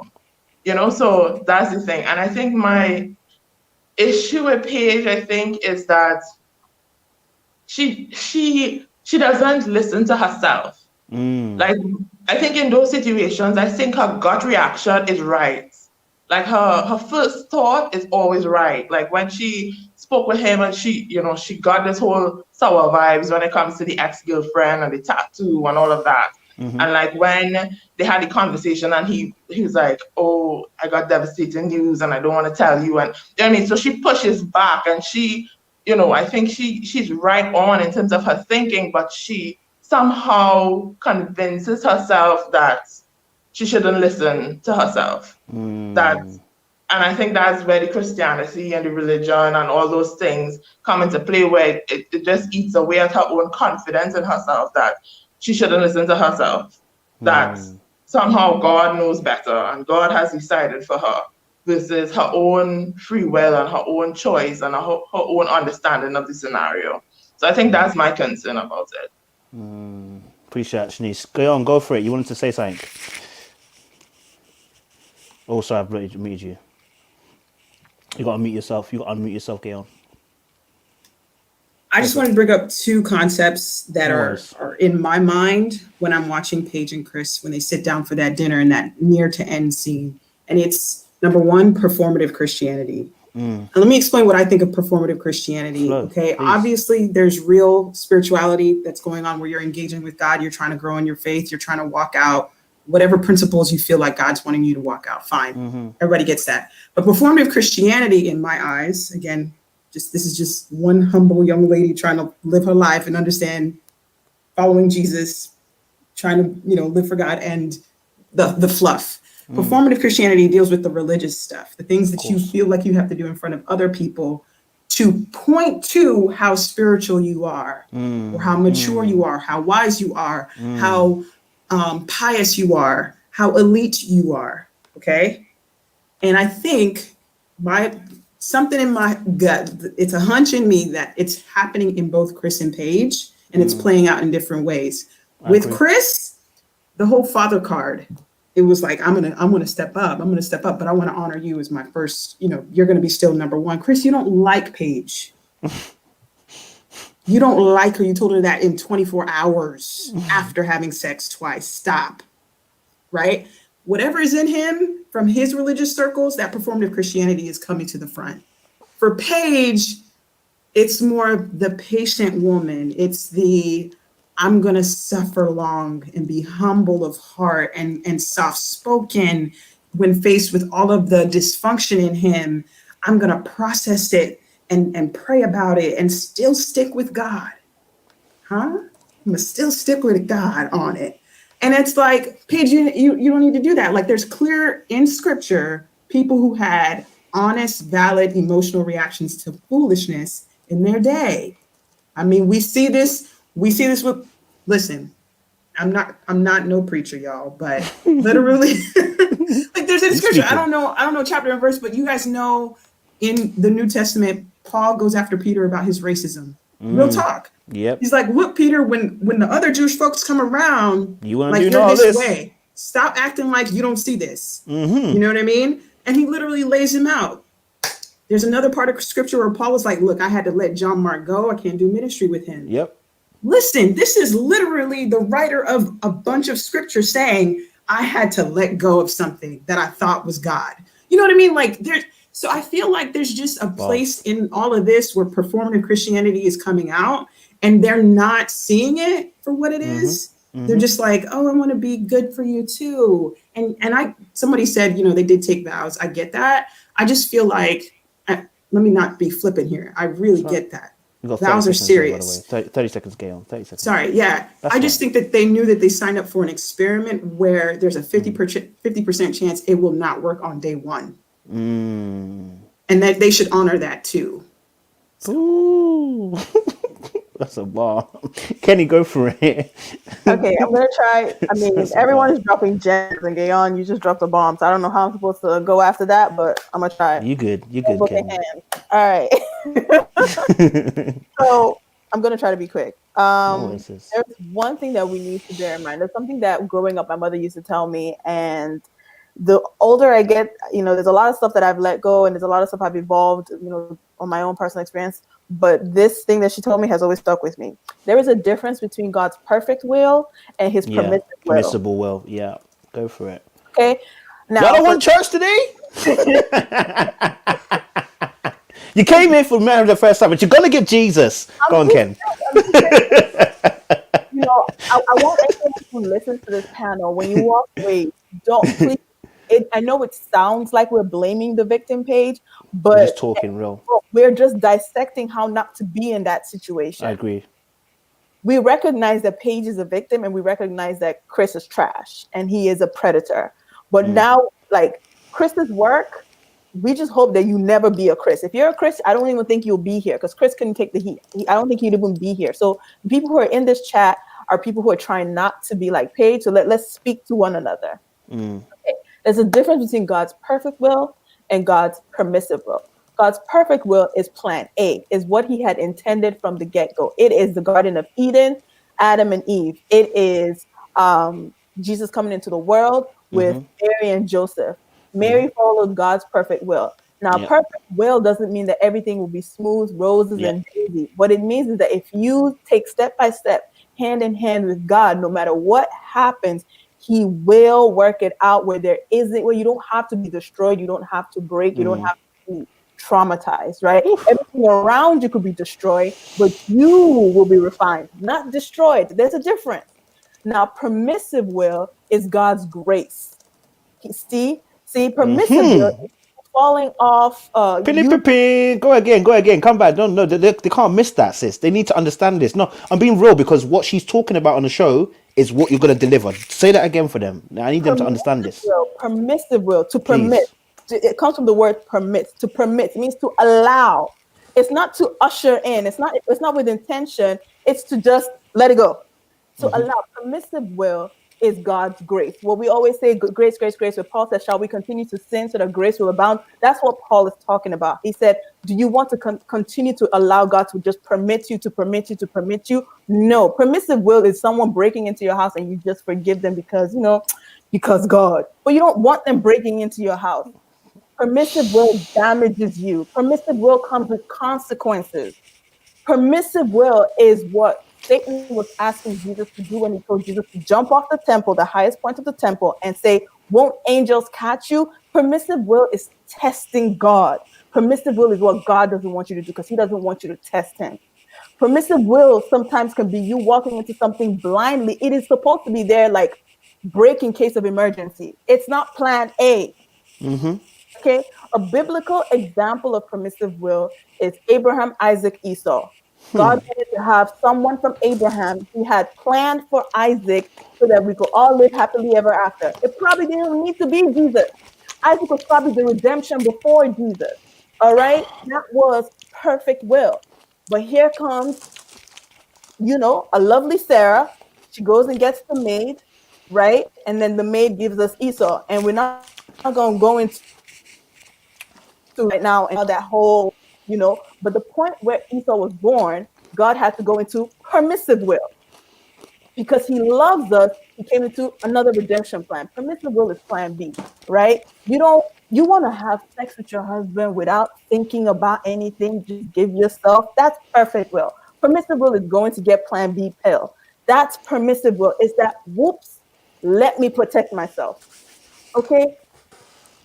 Because we're not perfect. Paige is operating in permissive will. And that is why she's re-traumatizing and traumatizing and traumatizing herself. And every time she makes a decision, God gives her perfect permissive. And she keeps choosing permissive. And he will keep providing because he loves her. The same way he keeps providing permissive for us until it gets to a point, it says, there's a way that seems right, but the end is destruction. Permissive will has a limit. I don't mean to preach, but I'm just saying. I'm just saying. So for everyone that's here that's listening, perfect will is not perfection. I want to keep reiterating that. Perfect will is not perfection. Jesus was not born in a house. He was born in a manger with goats and sheep. Everything around him was crazy, but his delivery was seamless. All right? That's the key word right there. It was seamless. Mary did not need a nurse. Mary did not need a midwife. Joseph delivered Jesus. Okay? Joseph didn't know nothing about delivering nothing. He hadn't even slept with his wife. It's so sad. Okay? That is perfect will. Perfect will makes provision. Permissive will makes allowance. Just saying. Just take me out. Just take me out. Take me out. Listen, I know you came in from Married at First Sight, but you're going to get some Jesus today. I mean, damn. Kenny, go. Sorry, carry on. Sorry, apologies. Go on. I'm going to try to wrap it up. No worries, Ken. Go for it. During one of our lives, because we have the lives that everyone sees, and then we have the lives after the lives. After. We just like talk for like forever. But during one of the lives, I shared a book. It's called Emotional Maturity, like spiritual maturity, and it's by Peter Scazzaro. And it pretty much says like, how can you be spiritually mature if you're emotionally immature? Your spirituality, your faith will take on whatever emotional maturity you have. Peter Scazzaro, like literally Google it, emotionally healthy spirituality. I'll say it again, emotionally healthy spirituality. That's the name of the book. Again, emotionally healthy spirituality. It will allow you to trace your genealogy. It will practically help you to break generational curses because your spiritual health your emotional health would dictate your spiritual health. The Bible is full of people who are emotionally immature and had permissive will. David. Saul. Just keep going. Just because the Spirit of God is upon you does not mean you cannot be destroyed. God doesn't need us. He doesn't. The moment someone refuses to align, the moment Peter refused to put down his racism, he brought Paul. Like, there's a plan. It's bigger than us. But do you want to be part of the perfect will, or do you want to be left behind and permissive? Because we don't know what happened to Peter. We don't know, right? So Emotionally Healthy Spirituality by Peter Scazzaro. If you do nothing, I beg you, that book will turn you inside out. It's a small book that will take you more than 6 months to read if you really do the work. And last thing, has nothing to do with all the depth that I just said, but the last thing I want to say is, do y'all think that Paige is having unprotected sex with this man because she wants to subconsciously compete with this outside woman who is pregnant? No? I don't know about that, but damn. All right. Paige Love you was already guys. having sex unprotected with him before she knew about the outside woman, so it wasn't about Yeah, competition. but she didn't stop. But she didn't stop. She didn't stop, but she had mentioned earlier in the season that her preference She don't was like condoms. not use condoms, Ew, right? okay. She a bad girl. And throw that away. Other forms of contraception, but I don't think it's about competition. All right, throw that away. Emotionally Healthy Spirituality. Let's end it there. No, okay, listen.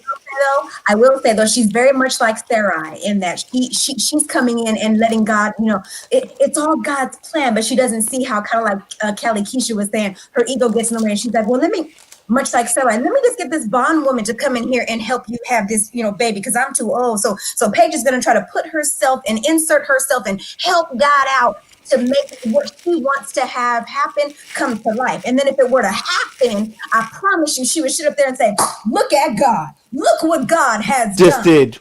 She would do that and say, that was the Lord. But see, she better be very careful, because much like Sarai, that bondwoman is going to come and say, excuse me and my son, we ain't with all the foolery, boo. That's not what we doing. And my glasses just acting wrong. But I'm telling you, Paige better stop trying to help God, because she's going to mess around and birth an Ishmael after Ishmael after Ishmael. And guess what? At the end of the day, Isaac was always the promise. Remember that part. He was always the promise. Whatever you try to manufacture and put together and then just ask God to bless it in the end, he's not obligated to that. God is only obligated to his promise. Remember that. Let me get some water. Got me fired up. Listen, y'all, listen. I know some people in the chat probably think to themselves, what have I walked into? Listen, let me be very frank and real with you, yeah? Because Paige has started the foundation on God told her, we have to bring in the realness. You know what I'm saying? And the realness, I feel like I feel like somebody went to church and deep. I'm not in church, no way. We went to the throne of grace. And I think I really want to just add, and then let someone else add on as well, is that what Kenny really spoke on, which is really, really important, because it's actually part of my review that I did today, and I'm going to put it up later on, is that when people do add God onto something, and I think Danielle touched on it as well, and Gayon as well, the person is actually sometimes omitting their agency from the situation. And what happens is that person then goes and says, well, it was God's fault that this happened. And one of the things about God is that whilst we can be spiritual, the Bible says a lack of knowledge, my people perish. Right? It says, if you lack wisdom, ask for it. So these things are essentially important. In fact, Paul even said in Ephesians 1:8, I don't want to preach, but he said, I pray that your eyes of your understanding are opened, because the person needs to have a level of knowledge and understanding and wisdom to be able to operate in the world that you're in. If you look at Solomon in the Bible, there's a situation between two women and a baby. Now, he's never been in that situation before, but because wisdom was abounding, when he spoke, he managed to sort out the issue between the two people. He didn't have to go through it. So sometimes what Kenny was explaining was, when we're talking about Paige, when she's saying God told me, sis, and just because it's happening doesn't mean that God also said this is the way to go. He just allowed it to happen. And I really believe that he can allow certain things to happen because there's also a lesson in there for us. If you don't want to listen at the first point because you got warned, and this is another thing about relationships, even if you're not a Christian, let's just say for a relationship in general, there are always flags that are telling us not to proceed. So that's why some people who are not Christians can even say, oh, I got warning sign and I should have known from the very beginning. And it's like, how did you know from the very beginning it was never going to work? I had a feeling. You had a feeling and you didn't listen? And that's where Paige is at. So I think, who said it earlier on about the ego? Callie said it, edge God out. That's exactly what it is. At the moment when you're getting prompted, when you're feeling that feeling and someone's telling you, this might not be the right decision to make, and then you decide to make it, That's where the problem starts. So Kenny's actually right as well, and Sinead's also right by saying it. Like, there, she said it several times on the show. She said this, and the very end, she said it. I think Gail mentioned it, where she was like, God is writing this story. It's like God is writing this story. So it's a hope that if this works out, she can put the label God did it. And I want to tell you something. This is personal now. This is me telling you guys. Yeah. So this is not Paige. It's me personally telling you guys something. So a situation happened to me, okay, which I believe God spoke to me about, right? Now, I got into a relationship some years back. The very first time I spoke to that person, I liked her. I thought she was great. I thought she was amazing. She looked good. You understand? And the first conversation we had, I promise you now, call it red flag, call it God telling you not to proceed. He told me, slow all the way down. And I in my mind said, no. So in my mind, I saw the red flag and I intentionally said, no, this is good. I'm going to go forward.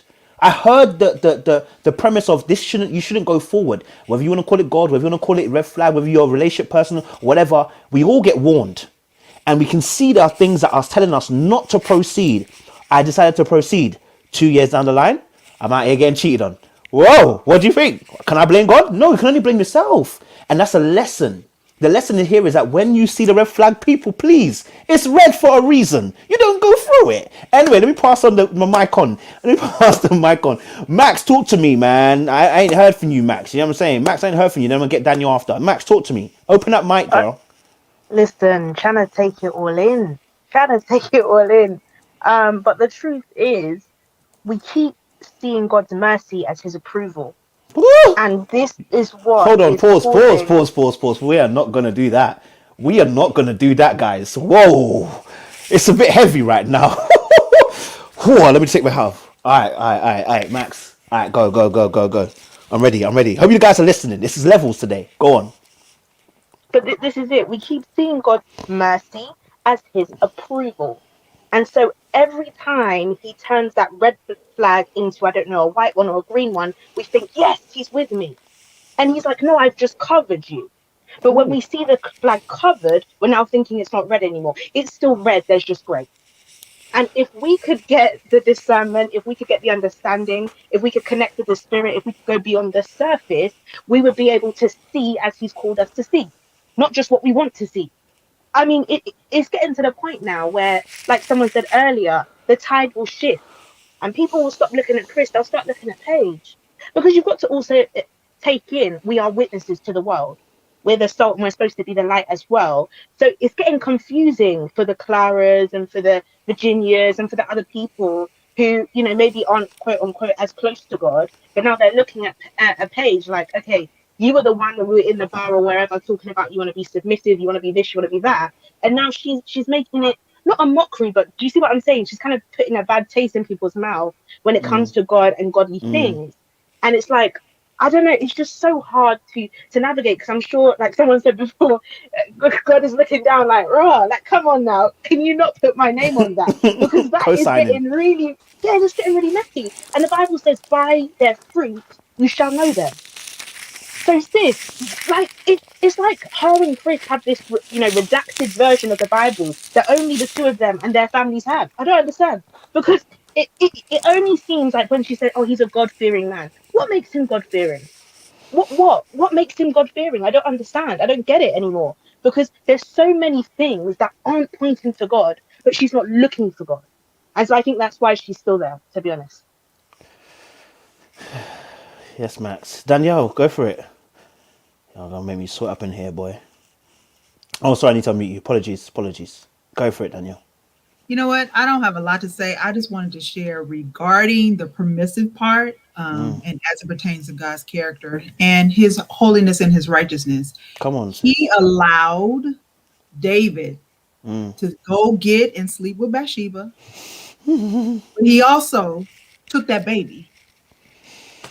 That is very true. So while we're saying there's a consequence. While we're saying he is permissive, he allows things, and I agree with Max. Just because he extends mercy and grace, and I've been a product of it, where I have slapped God's name on something and I doubled down on it, and it kept me in foolishness because I said, yeah, it's unorthodox, but God, he's creating. No, I was creating and then slapping God on the back end. And I've done that in my own life. So then when seeing it played out, it's like, I had to mature in Christ in order to learn, and then mature in what the word of God was actually saying, not with just how I feel, with what his word says. And so, yeah, with the permissive, yeah, God allows things to happen, but that doesn't mean that it's his standard. He allows us, and he gives us grace, and he gives us mercy. He doesn't strike us down when we deserve it. He sent a whole savior. That was the whole purpose, so that we could be back in relationship, because he knew we were never going to meet the standard. So then, that is the permissive, he permits things, but his standard does not change. And so we can't then put our own standard in on what we think, because it matches up with our own emotions. And so I like what I think was Kenny when you said, yeah, your spiritual will encompass how emotionally intelligent you are, and your spirituality will just sweep right in there and match up. And so we have to be careful. And she would need to be careful. I'll be praying for her, because I'm like, yeah, for real. Because it's playing out on TV, and I know that some of it is edited, and I pray her the best, and that God turns it around. But I also know that he also gives us intelligence, and he also gives us a way of escape. So yeah, so I'm just praying it works out. And that she grows from it. And she is the victim. Chris is all the way trash. I don't even know how you can even. Every man I've even talked to is like, he trash. I don't even know how you can defend his behavior. It's just trash. So, this is definitely not a bashing her. I'll be praying for her, because I want her to win. She's a beautiful, beautiful Black woman. And I want the desires of her heart. It's just, okay, what's kind of happening here? So that's all. Yeah, and I just want to make it so everyone who's watching as well, like, what the point of the breakdown that's happening right now is to make people understand the mindset as well, because this is very easy to do, to slap God on anything. We do it all the time. Like, people, when you're younger in the faith, you do this all the time. Like, I think God told me, and that's just not to say that God can't tell you things. We're not saying that at all. What we're trying to make you understand is that you cannot be naive going into it. Do you know what I'm saying? Like, you cannot be naive saying, I think God told me, but not looking at the facts also right in front of you. You know what I'm saying? Because when we're talking about faith, it's not, let me, if I don't want to go too deep for you guys, but when we're talking about faith now, okay, faith, as Sinead pointed out, is the promise that God gives to you. It is not blind, meaning that it's not I sum it up and I said I believe and that's it happening. That's not faith. If you look at Abraham, he heard the voice of the Lord and he went with the voice of the Lord. But that was God delivering the message to him. You will feel an assurity and a peacefulness and a knowing in you that no one else can talk to. So when we talk about faith, it's not something you just sum up and go, okay, I'm going to do it and I believe that God's going to just be co-signing it. So when we're hearing Paige say certain things, I think for a lot of us, it's like, Paige, girl, that's not, that's not what we do in our mature state. You know what I mean? We get to learn how to discern the voice of the Lord and know that, okay, if we're walking down this lane, I've also got to have my wits about me.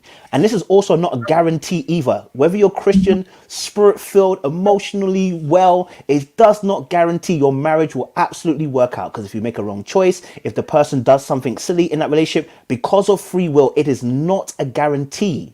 I want to make it very clear so that someone doesn't think that because they're Christian and they're saved and they're holy and born again, it guarantees your marriage being saved. It does not mean that. There is work that must be done. The only thing guaranteed when you get Jesus is salvation. You must work. The work, and we're not talking about work salvation, guys. We're talking about the work inside of the fact that you've got a marriage. You must work on it. All right. So yes, I do apologize. Who was next on my list? Sorry, I had a list I was going by. Callie, go for it. I don't have anything to add per se to the more religious conversation, but from a spiritual perspective, your thoughts are your prayers. You ask and you're given. If her prayer was to get a husband, that's what she got. So, she has to accept that she got what she asked for. Now, was she specific? I mean, I've done the law of attraction and asked for a guy that was 6 feet, one child, homebody. I got that, but he was also a chain smoker. I couldn't foresee that that was going to be included in that package. So you gotta really be specific. If you're going to play around with the law of attraction, you're going to get what you want, but are you specific? And then also you have to be an energetic match. You know, we don't really know enough about Paige. You know, she seems like someone who has to prove herself, who desires to prove herself and to show and prove, and I'm right. And so she attracted someone who's going to make her prove herself. That's it. Damn. All right, Callie. Sorry. All right. Brutal. All right, Shanice, you're there. Talk to me. Shanice, talk to me then, Maria. Shanice. I don't know. Actually, you there? Oh, yeah, you're there. Okay, cool. I need to unmute you. My bad. Go for it. Unmute yourself. Sorry. You hear me now? Yeah, we can. Sorry about that. Go for it. You hear me? Yeah, we can hear you. Go for it, sis. I think that in terms of thinking about Chris and everything, Shanae spoke about it earlier in terms of Chris not liking women, in the sense of, yeah, he enjoys sex with women, but in terms of him being able to like women, I think that is something that I also question, because yes, Paige may not necessarily be aesthetically what he wanted, but his ex was. His ex-fiance was, but he still wasn't satisfied or content with her. So if Paige was another woman, would things have ended up any more differently than that?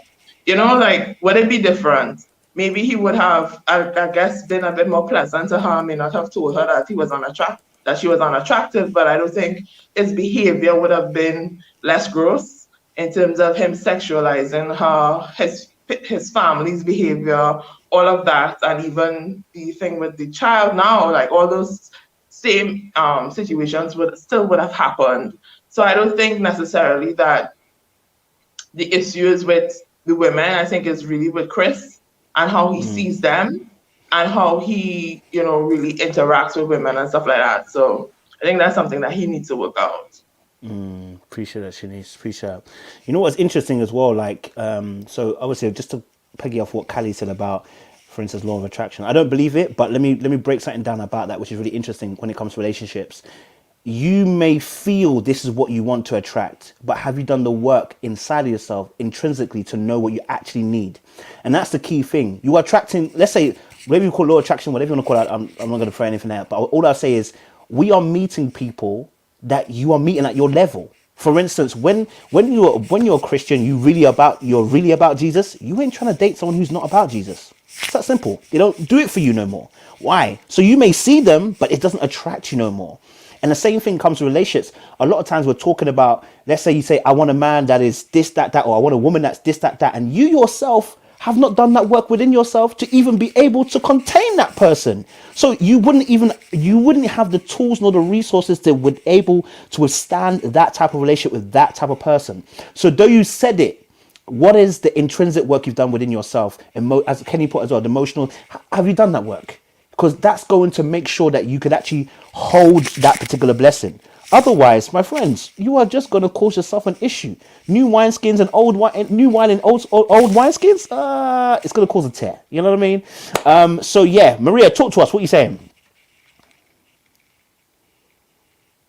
Oh, sorry, I've muted you. Go for it. I had to unmute. Yeah, I think regardless of, Chris made this statement of he'll put her first and everything, but I just think it's a lie. I really have to question his sincerity and authenticity when he deals with Paige, because we all know that Chris is an emotional manipulator, and he knew what to say to get back in her good graces. And he knew that saying that would resonate with her, because he knows, I think, a little bit how she thinks on the religious level. So I really don't think that he even has the emotional capacity to be able to put her first, because he didn't put her first when he was telling everybody about this baby and didn't want to tell her. You know what I'm saying? And then even when they were in front of, all the couples and they had to, tell the story and everything, like, he made it all about himself. I think the only person he could ever put first is himself. It was extremely selfish of him to even have sex with his ex when her father just died, and you knew you was about to get married in a few weeks. I mean, Sis, go the over that only point person. again. No, sis, go over that point again, because that's a big thing. People gloss over that, but that's a huge thing. Go over it Yeah, again, sis. I was extremely alarmed when I realized that he used the opportunity of a funeral to have sex with his ex. Everyone knows that that is a very, extremely Vulnerable. sensitive, yeah, vulnerable time frame when someone is dealing with an extremely close death in the family.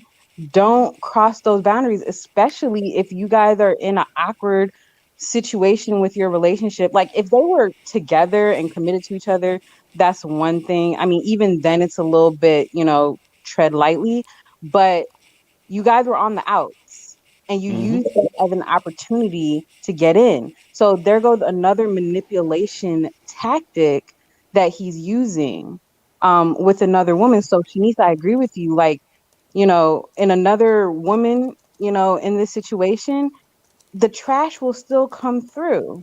He's just trash, regardless if he's attracted to you, if he's not attracted to you. This is a character flaw at this point, you know and I feel like he said this to Paige to manipulate her, to try to control her. Is definitely a power move in my eyes, because when they were around the other couples, he was more so concerned that, well, everyone else is happy, Image. I'm not happy. He tried, when he spoke to Paige, he tried to make it seem like he was concerned about her happiness, but then when he was in front of the cameras, he's like, I'm not happy. You know what I mean? And it's just like, I don't know. I can't even take anything that he says seriously. Good points, man. Good points, Maria. Good points, yeah. Yeah, I mean, I want to talk a bit about that actually. I want to ask the panelists as well, because when I heard it, I was alarmed, because I thought that's a very emotionally vulnerable time, and maybe the ex didn't, maybe the ex wouldn't have considered it at the moment time that she's vulnerable, but I would have thought that maybe reviewing it, looking back, maybe maybe a few years down the line, you can look at that. Whoa, I think this guy kind of took advantage of the fact that I was in a vulnerable state. What do you panelists think? Get on, go for it. I feel bad because I think I'm gonna be the one that comes off as like the one that's kind of nipping the women into shape here, I because understand. I understand. for me it's a little bit tricky because we're hearing a one-sided story and I we hear you. don't know. All we know is that he was engaged to this woman. They have history. And I'm gonna venture to say this. People might beat me up on the internet, but I'm gonna say, like, if you have history with someone and they're vulnerable and you guys have sex during a vulnerable time in one of y'all's life, to me, that's not a huge jump. That's I not get a you huge saying. jump. I get you saying. I can understand if they had just been in a Met. relationship for a short time, then we could maybe go there. But he had history with her. They were engaged. So I get you I'm saying. like, I'm not really like, in my head, what I'm saying here is like, she could have allowed that. We don't know who advanced who. I don't know. Okay. I think I think Chris is giving way too many passes. I think it's too easy. I think we're giving Chris way too much credit too. I feel like he's he's childish as hell. I think that I don't even think it's master manipulation. I feel like it's Agree. like 101 level. It's funny too because he has this big image on being like this accomplished businessman and entrepreneur, and I'm like, where is the foresight and intelligence of like, I own a brand or businesses? Where is the emotional maturity to be like, I've weathered some form of life? Because he does talk about like, I've gone through so much, and I have this sort of testimony of like dealing with so much difficulty. And dare I say it, like, for sure, to be fair, going through homelessness, even if it's a version of homelessness that's not really homelessness, but he said he went through homelessness. I'm like, okay, you've been through some hard shit, but it doesn't match the emotional traits that we're seeing. It just doesn't match. And to be honest, I just think that he hasn't done any inner working. I do think he needs intense therapy to really flesh out how he's thinking, what he wants in his life. What is this aggressive desire for marriage? What is going on there? Are you wanting a trophy wife just to kind of complete your business plan of who you want to be in the community and the image you want to have? And did you shoot to go to Married at First Sight because it didn't work out with your fiance, and so you just wanted to immediately sort of like remedy the matter with something quick? You know, where is this coming from? So that's Chris. Paige, again, I just expect more, and I feel bad because I'm really not trying to bash her. I just think that she strikes me as somebody who is level-headed, but I'm not getting level-headed behavior. I'm getting like I feel like she's being a doormat. That's how I feel. I know that's not true, but I feel like she's being a doormat. And so I don't know. I don't know. It is. By the way, it is actually day 3. When she's getting this information, which is really weird. Yeah, it's that day. It's only like day 3. Yeah, I think that's what Bree mentioned. It's like day 3. So, it's not that long. It's not. It's not long. So can I jump in real quick? Go for it. Go for it. Yeah, go for it. I'm listening to what everyone's saying. It's so good. So good. Yes, Chris is I definitely see that little boy in him, the childish behavior. But the one thing that I do see that he may not be very apt in executing what he probably wants, but he's definitely trying to rein in control of the narrative that he believes is going to be put out about him. So when I watch his body language, like the whole pulling Paige's arm to the bathroom, turning on the shower, turning on, I'm assuming, the sink water, whispering in her ear to take off your microphone. I'm like, first of all, every producer in that room knows your teeth. So who are we hiding this from? Oh, okay. This is a power. You are controlling, sir. You are trying to control this woman, this situation. He thinks he's smarter than the show producers. He thinks he knows more than them about how to best market himself on TV. And he is trying everything within his power, which is limited. As I said, I don't believe he's very, effective at doing it, but he's doing what he knows to do. And he's trying to pull all this together. When he comes out of the bathroom, he's like, whatever, not, flat affect, oh, well, what happened? Yeah, I told her. Well, where is she? Oh, she just needs a moment. He sits down like, bet y'all didn't know I could do that. Like, Chris, you went on a reality show. Do you really think that you know more than these people? And do you not think that they won't use every bit of footage that will make you look like the trash you are against you? Because they will. They're not loyal to you. They don't love you. So I'm sitting here watching him do all this, and I'm just like, this boy thinks he is in control. Or when he starts to feel like things start spiraling, which is what I think we end up seeing next week with the explosion and him getting aggressive with, I can't remember which husband, it may be multiple ones. Yeah. But, okay, Eric. So I'm like, okay, so now it starts spilling over because he really cannot control it anymore. Himself. Yeah. This is only going to last for so long. This charade can only last for so long. And so he's about to explode. But I'm just peeping all of this. And I think Gayon and someone else said it too. He is not a master manipulator. He's not playing Jedi mind tricks. He's at the base level. It's level 1. It's basic. Kids do this stuff. And I think, Coach, you said it before. Watch your kids when they try to do that stuff. When you say, hey, didn't I tell you not to do that? And they're like, but mommy, I did. It's very basic levels of manipulation where he's just trying to divert attention from this so that he won't get in trouble, right? And it's just like, it's so sad. It's so sad, but he knows who he can play and jump through these hoops with. I wouldn't be surprised. We don't know her, but I would not be surprised if the ex it has a lot of similarities to Paige with regard to what they're willing to tolerate and what they're willing to take. I bet there's a lot of parallels there. That's all I'll say. But yeah, Chris is just, and did you also notice too, he perceives every time that someone pretty much calls him out on his crap as disrespect. Yet this man told this girl friends she's not a trophy wife. I don't think she's pretty. I mean, he loves to dish out this raw truth, right? But can't take a lick of it. Isn't that interesting? Because one would think that you would only dish it if you could take it. Usually people can't But want to Chris dish it. can't take nothing. Chris can't take nothing, but he want to dish it out, right? Like he's so big and bad. And then and I love it because Erica and Virginia were tipsy and still dragging him for filth. I loved it.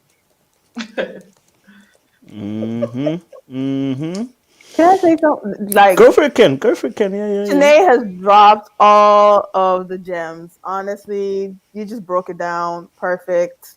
You know, there's one thing I want to give Paige credit for when dealing with those types of people. When you deal with someone who, and let me take a step back. Here's the thing. What Chris is exhibiting, we're seeing all of the trash in one person. Like, this is someone who never had sex. We're seeing it all in one person. But the reality is that a lot of us, we pick one or two things from Chris's shelf. When we don't want to take accountability for something and someone's calling us out, we gaslight them. We say, whoa, you're overreacting. Yeah. You know, when we want to try to control the narrative, we throw adult tantrums. We see it every day with your boss, yourself, all kinds of things, right? So we're calling Chris out because we're seeing it all in one person. But a lot of us are triggered because, you know, we see one thing here or there that he does that we've either seen before or actually perpetuated, right? Well, let me give Paige credit because we haven't given her credit for nothing because honestly, there's not that much to give her credit for. But one thing I will give her credit for with dealing with Chris is staying calm, because when someone is adept at gaslighting you, they will very quickly take your reaction to their bullshit, pardon my French, and make that the cause of their bullshit. Where you're like, whoa, whoa, whoa, whoa, whoa, whoa, whoa, whoa. I'm just reacting to what you said. And they're like, no, if you didn't say that, I wouldn't have said this. And all of a sudden you start questioning the timeline, you start questioning reality, you start questioning all kinds of things. So we're really seeing Chris for who he really is because of Paige's whisper, because she has not reacted, she has not flipped tables, she has done nothing. I don't think she intended it to be that way, but the only reason why we're able to see Chris's darkness is because of Paige's light. That's literally it, because she has not reacted to, so he can't turn and say she is the reason for anything. We're all just seeing him implode. Like, take for instance, when everybody was gathered around and talking about how great their relationships were, and meanwhile Paige and Chris are like pretty much polar opposite sense. They could be trying to run away from each other in that little love scene. You see how Chris reacted when no one was like encouraging him. He stood up and walked away and a whole tantrum, and then made it about them that they were somehow wrong. And they didn't even do anything. It was the absence of that caused him to get triggered. Now imagine if Paige actually reacted to him. Good like points. we would be having a hard time following who did what and why, and we would be arguing that Paige did something because some of us may identify with that tactic. Right? That's one thing. Very good point. Something else I want to just say, I actually just thought about it because I follow a lot of therapists on Instagram just because I just love self-work and introspection. And there's something that a therapist shared that I screenshotted because I was like, this is really good. We always hear about red flags, red flags, red flags. And someone had asked the therapist a question that says, how do I stop writing off people? One red flag, I'm gone. So the person was saying, if I see one red flag, I'm usually gone. How do I stop like just writing people off? And the therapist's response was, can we get some different colors of flags in here? And she said, how about we say pink flag? Pink flag means something I want to keep an eye out for. Green flag, something I want to bring up in a conversation. Blue flag is something I want to ask questions about. Red flag is something that's non-negotiable. It's a deal breaker, and I'm out. And when I see the screenshot of that, because a lot of times we're like, is this a red flag? Should I be out? Because in our minds, red flag generally means you're out the door. You don't wait to see many red flags. And so just like screenshotting, I'm like, I'm going to try to learn those flags because there's some things that I want to bring up in a conversation to see if it is a red flag. And so just something I encourage folks. If you want me to repeat it, I can repeat it. But yeah, that's that. I love that. Good points. Absolutely right. I love the fact that you brought up the different color flags. I think it's very important so that it doesn't become just like either or. which we can all end up kind of doing. But I definitely agree with you. I mean, someone said it as well. He is the Marvel DC character villain who has everybody's powers. That he is that guy. That is why it's frustrating watching him, because he operates on every single red flag that we it's all in one person. I think he's at the moment it's unredeemable. At the moment it just seems like it's unredeemable. He's doing everything that is frustrating. Do you know what I mean? And it's unfortunate. And you said a point which I wanted to bring up to you actually again, Kenny, before you go. Was the part where the reaction, if you watch the very beginning where he tells her on the breakfast table, he's done this before, on the breakfast table, when she didn't give him the reaction, he flipped it and said, "So what's up with you?" And I was like, wait, what? How are you gonna flip it to "what's up with you"? Like, because at that point he realized there was no reaction, so now he tried to flip it. He did it in also I think it was the scene where it was the last episode, last two episodes, where he did the exact same thing. He asked her like, what's wrong? So what's wrong with you? And it's like, wait, what's wrong with me? I'm trying to find out what's the situation here. And that was what you're talking about. That flip that he does when he's not getting the reaction, he's going for something else. And this is why I said it's the dark arts, because now you're not just trying to manipulate. You are really, if you don't get it, you're going to cause it. And that's completely different. When you're toxic and you deal with situations where you're toxic, you're reacting. He's now trying to premeditate. If you don't give it to me, I'm going to cause it so you get the reaction that I need to get out of you so that I can gaslight you properly. So when you said that, I definitely hear you on that. Danielle, talk to us. What are you saying? Sorry, I keep forgetting I have to unmute people. I apologize. I'll be chilling up in here sometimes. My bad, Danielle. Go for it, Danielle. Oh, no, it's not me. It's you, Danielle. It's not me. So, no, I agree with what you were saying, what Kenny was saying, and what you said, Kojo. He is so reactionary. So reactionary. And so what reactionary people do is they just react. They don't really think, because everything is done out of emotion. So the moment I feel, attacked, then I just react. And my reaction is always going to be to get you off of me, is to then turn it around on you.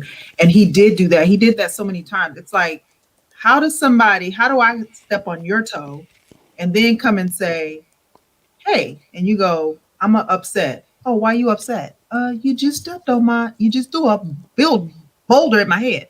So he's that type that it's like, so you throw the rock and then someone hollers, then you say, well, why are you did you just holler? Well, why are you hollering? It's like, because you threw the rock. And so that gaslighting, it's almost like, and he's checking the temperature. So when he doesn't get the response from her, I do believe that's part of the passive aggressive kind of like, I believe that she has a little bit in there because it's popped up a little bit.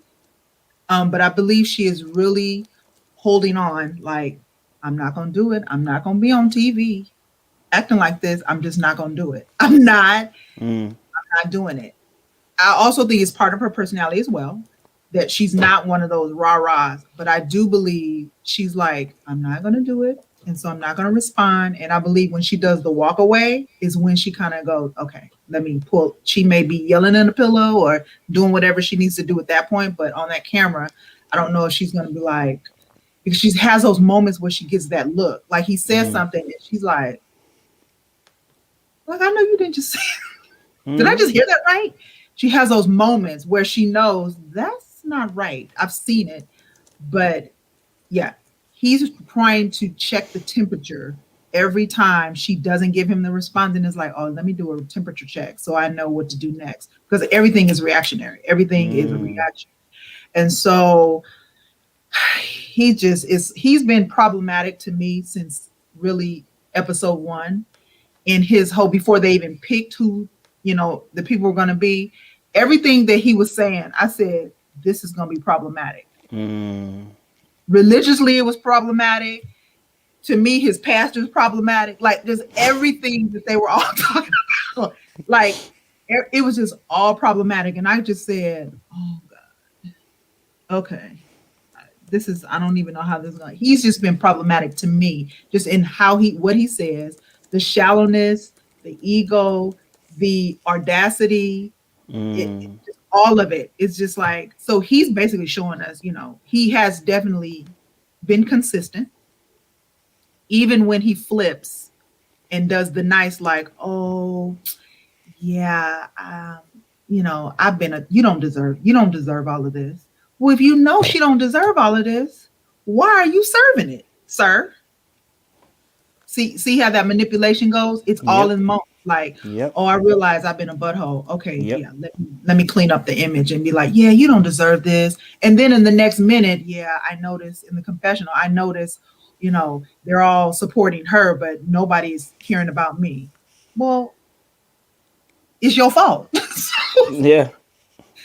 Of course they're gonna be sorry for her because she got to deal with what you're given, which is you slept with a girl a month before you doing a process with no protection and got somebody pregnant. There's no judgment here. That's just the reality of what you did. And so now she has to bear the repercussions of that. So of course they're gonna say, oh, everything's gonna be okay. But they were supporting you as a couple. If they're supporting her, they're supporting you. They were like, yeah, you're gonna be okay. And still wasn't enough because they mean he that. wanted to feel better. And he wasn't. And as you should not. You shouldn't feel better. They ain't feel that. Don't worry. They ain't mean that. They ain't mean that. They don't mean they're gonna be okay. They know they ain't gonna be okay. There was they like, know they ain't gonna be okay. I love Clara though. Clara is sometimes problematic in some stuff, but Clara was like, oh heck no. She was like, I said, yes, that's the response I was waiting for. Someone kept it real. You're right. I appreciate it, Danielle. Let me get Veronica. Veronica, welcome to the conversation. I don't even know what we're even talking about. We're just talking. we ain't got questions. So fire away, innit? You get me? Fire away. Hi We ain't got guys. questions. So I've been listening this whole time and y'all Appreciate are you. doing amazing. I would like to talk about the self-esteem of Paige because I think ultimately that is what's keeping her. She doesn't know any better because she doesn't feel like she deserves any better. And so when somebody feels like that about themselves, it's really hard to see the wrong in what somebody else is doing. Because it almost, you kind of internalize it and it reflects, oh, it must be something that I'm doing or something that I'm not doing, something that I should be doing more of or better of. And so when she internalized Chris's behavior, she says, okay, I can fix this. And that is the problem that she's having. She's trying to fix something that is not fixable because Chris is a man, not a little boy. He may act childish, but that is not your place to correct him because you're not his mother. And if his mom can't do it, I am sorry, sis, you're not going to be able to do it. Has to be a work for Jesus. And so I think that I've cut Paige a lot of slack. But this episode, I looked at her and I said, you got to be kidding me.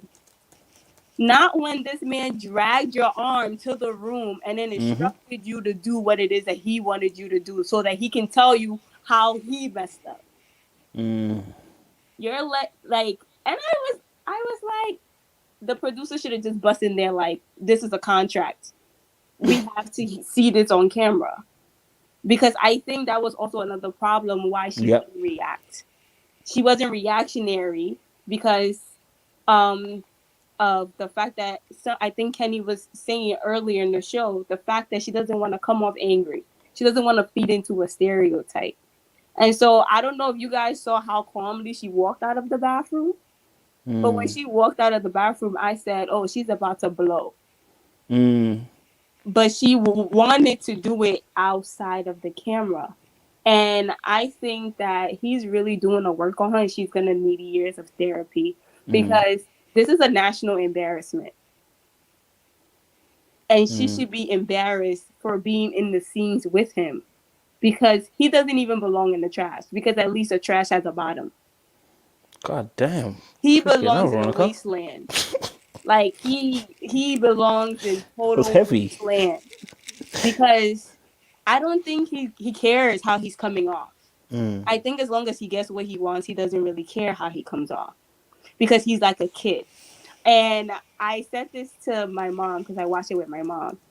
When he left the table to go sit by himself and act like he was crying, I said, "Oh my goodness, this reminds me of my 5-year-old clients."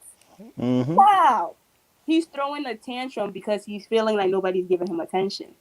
Mm-hmm. And nobody's feeling sorry for him. But Yep. a narcissist doesn't see what's wrong with their behavior. They just read the other people as the problem. And I think he needs, like I said, Jesus can fix him. But I think Paige needs to realize that she's worth so much more. She's accomplished so much in so little time that she doesn't need a man to say that she made it or God's glory is on her. You don't need a man that treats you like trash to know that you are a treasure. Like, that doesn't make sense at all. Mm. And if you are the treasure of God, you cannot be dealing with trash. Come on now. Those two don't mix. So I don't know if somebody has her number. Somebody need to page her, ring her, like, girls, She ain't sign, listening to us. please, annulment right now, because this man is dragging you down with him. But the only issue is he doesn't care, because he's been at that bottom for so long that he doesn't see it as a problem anymore. And so when you're stuck in something, you don't see any better. So I think that's his problem. Like, and she needs to just stop, because I can't watch another episode of her acting like nothing is happening, because Y'all everything better is watch. happening. Y'all better not leave me alone. You lot better watch. We're in this together. I don't know what you lot are trying to duck away. I can't. My blood pressure keep rising because she's acting real stupid. Like, she doesn't know what's going on, and she's seen everything that's going on, but she just is holding out hope so much that this man is gonna change, as if he's a kid. He's not a kid, and if he's not gonna change, he's not gonna change no matter what you do. You can sex him or whatever, do whatever it is, but he's not going to want to look like the bad guy. So he's gonna just keep dragging you until you get tired. And she should be tired at this point, because she getting dragged. I hear that still. Appreciate it, Veronica. Appreciate it, Veronica. Gayon, you want to give us a story? Thank you, Veronica. You want to give us, I shouldn't say story. You want to expound something to us. Please, sis. Yeah. I don't know what question we're addressing right now, but I think we're on the topic of just, yeah. So I want to give a story of, this is actually just a personal story of me not knowing my voice and agency and being able to make a decision for myself. So was going to a church, was getting mentored at, and it's a great church, charismatic church, First Assembly of God church. So it's on that spectrum of embracing spiritual gifts, whatever. And certain churches do this. They have a pastor come through, a minister or an evangelist come through that has prophetic giftings. And what do? They do an altar call, right? Oh my God. So I'm setting the scene for you guys, right? When they confer a lot of authority on certain visiting preachers prophets, or whatever, the room, the dynamics of the room is like, when you go up for prayer, you go up expecting to hear a word, right? So I'm young in the faith a bit, not too young, but enough young around this kind of ministry type. And I go up expecting to hear a word, and I'm praying, and there's two people praying with me, and then there's the minister. And I bow my head to like receive what he is saying. And what comes out of his mouth, without it, I'm not even going to say what he said, but because it's too embarrassing. But what comes out of his mouth is something that was completely not for me. Like, it was not for me, guys. Like, it wasn't for me. It wasn't my issue. You hear me? And you know what I did? I just listened and took it in and went back to my seat. After the service, I boohoo cried, went to my pastor and his wife, and I was like, hey, he said this and it was completely off. And at the time, the pastor's wife consoled me. She was great. And my pastor said the most liberating thing. He was like, well, why didn't you say anything to him about him being wrong?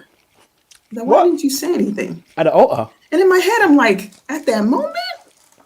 he was like, yeah. You don't want that smoke. He's human. He could be off. And it just stuck with me years later about like agency, the humanity, yes, these things are ministries and they're put on, but like people can be off, miss it, not be God. They say it's God, it's not, And I say that as a small story, small smidgen of a story. We all have maybe situations in our life where, again, people in authority, it doesn't have to be religious, but people in authority are off. Therapists, teachers, mothers, fathers, whatever. They say something and they're off, okay? But what's at play here, me internalizing what's going on with Paige and Chris, is respectability politics, my theory, respectability politics and spirituality politics. Respectability politics, in my estimation, it's okay, the cameras are on. I got to reflect, being this calm, peaceful Black woman, well put together. He says foolishness to me. I give him peaceful face. I make sure that I don't crack my voice. I make sure that I'm not being the caricature of the angry Black woman, which we know is not true of every Black woman. We're not monoliths, but Black women can get angry righteously. We are human, okay? But then two, spirituality politics, right? For me, Paige reflects the spirituality politics of the narrative of God answering all of my prayers, endorsing all of my moves. I walk with blessings from heaven dropping down for me because I've done everything right. And maybe she hasn't even gone as far as saying that, but we understand the subliminal doctrine of what she's doing, what of saying that means, right? Or having that belief means is real. Like, wait, like all of her narrative of like, God is in this. I'm like, at some point I'm thinking, is she using this as a genuine coping mechanism? Meaning she's like, I don't know what to do and God must be up to something. Or does she just really have this weird spiritual politics of like, for me, it's all going to work out and God is in this. And the experts chose me to be on this show and I'm being partly paid for this show, but God is also bringing my husband in it. To me, it's all weaved in. It's hard to tease either one of those out, but it's at play. And it's sad because I also think it's involved with Ryan too, even though we don't get much out of Ryan. We don't get much problems out of Ryan. Ryan is very religious, but Ryan is also in some ways, he's not showing to me all of his true emotions. I just think he's being very respectful. And I feel like he's not being as convicted about his values as he would want to be. And we're only, again, 3 days in, 5 episodes in. So there's that. That's all I'm going to say. You don't need 3 days for that. I'm sorry. You don't. But I mean, it's like, it's crazy to me how she's... I'm not giving a pass. He doesn't need 3 days for that. If you're about it, you're about it. No, I'm serious. If you're about it, you're about it. The fact that it wasn't a problem until later on tells me already where you're at. Do you know what I'm saying? Because that's what I'm saying. If something's your focus, your center point, it is the crux that you... Exactly. It's our DNA. That's how I breathe. And then you're going to tell me I'm going to be... Even after the first day, I'm going to ask my first question, like, so what, you born again? You saved? Like, what you on? You like, when was you born again? I asked that question, like, when were you born again? Like, you know what I'm saying? It's just you know what I'm saying? You're going to tell me, well, I've always been in church. Then I'm going to be like, whoa, red flag. Or maybe pink flag, green flag. You know what I'm saying? So it's a lot. Speaking of that, let's move on then, because obviously we've spent 2.5 hours. I think we've exhausted them. We could talk for another 5 hours. We could talk for another 5 hours if I'm honest. But since you mentioned obviously Clara and Ryan, and we're already on that subject, what do people think about their relationship? I mean, to be honest, I skipped a lot of their stuff. I just got onto the part where they had a beef about the church thing, and it was funny because then at the very end, it was Clara saying, you know what, if God has said it to you, then, you know, God is in control. I was like, wait, Clara, I thought you weren't trying to take your kids to school, that to church and stuff. What do we think about their relationship, Clara and Ryan? I'll share first. So Go for it. I was looking for, kind of like their chemistry with one another, and I don't really see it, but maybe I'm missing it, and maybe it's manifesting in different ways. So I'm just like, okay, is he feeling her? Is she feeling him? Because like it's not like blaring in my face. So I'm just like really looking for it. They had what I thought was going to be a really deep conversation, but I think someone had said it earlier. I think Ryan's just trying to kind of keep it maybe high level at this point, and then maybe they'll deep dive a little bit later, because I feel like he may have some strong beliefs, but is trying to position and frame things in such a way. So I got my eyes on him. Clara, for the most part, because she can talk a lot sometimes, and it's not really often about a lot. I don't pay attention when her scenes pop up. But this particular episode, I found myself being like, oh, is that Clara speaking good? Yep. Sister Clara, know what you say, sis? Like I caught a few things where I was like, oh, okay, Clara might be a little bit more aware and have a bit more there that I just wasn't aware of. I really loved how she was able to spot that Ryan may not be ready for living with her. Because I was like, yes, sis, it's not looking too good. And I also thought too, I said, for a woman to come out of her own mouth and say, yeah, I'm messy. I was like, was it messy or did she just say like not tidy or something? It's messy. It's messy. Okay. I can tell. She said messy, but as a woman, I know what that really means is that girl bathroom probably looked like a tornado. I said, ooh, when a woman said she messy, baby, ooh, you want to go in that house with a whole hazmat suit on, the mask. He's like, I'm not sure what that is. I don't know what that stain is from and how long it's been there. I was just like, I'm not sure what Miss Clara got going on, but we'll see what happens with them. It's so funny. Kenny, you ready to go? You want to go? It's so funny because obviously when you said that, I noticed that from the last episode. I said when he was hovering, when she was packing her stuff, he was and that's the thing. I think Gayon, you kind of mentioned it. He is controlling how he feels, and I'm scared it's gonna go ba-boom.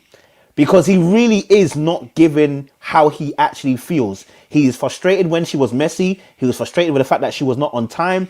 Like, he's holding a lot. Another religious conversation? Ugh, I don't know. Ken, you looked at me. So, Ken, then I'll get Danielle on. I look, oh, wow. We're all looking at me. You looked at me.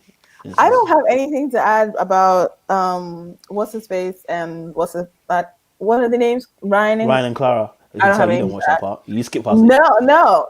You skip past them. I have very not so nice things to say about what Ryan's swoop reminds me of, so I'm not gonna go there. You're done out here. I'm just waiting for a shady cameraman to show us like him, I don't know, pressing his hair with a flat iron or something, because his beard and the hair, they're not matching. So something's up there. But when we talk about Vincent and Bree, I'm gonna have stuff to say. Okay, don't worry. I'll bring them in for you. Don't worry. I'll bring them in for you. Yeah, I know. I've got some things to say as well.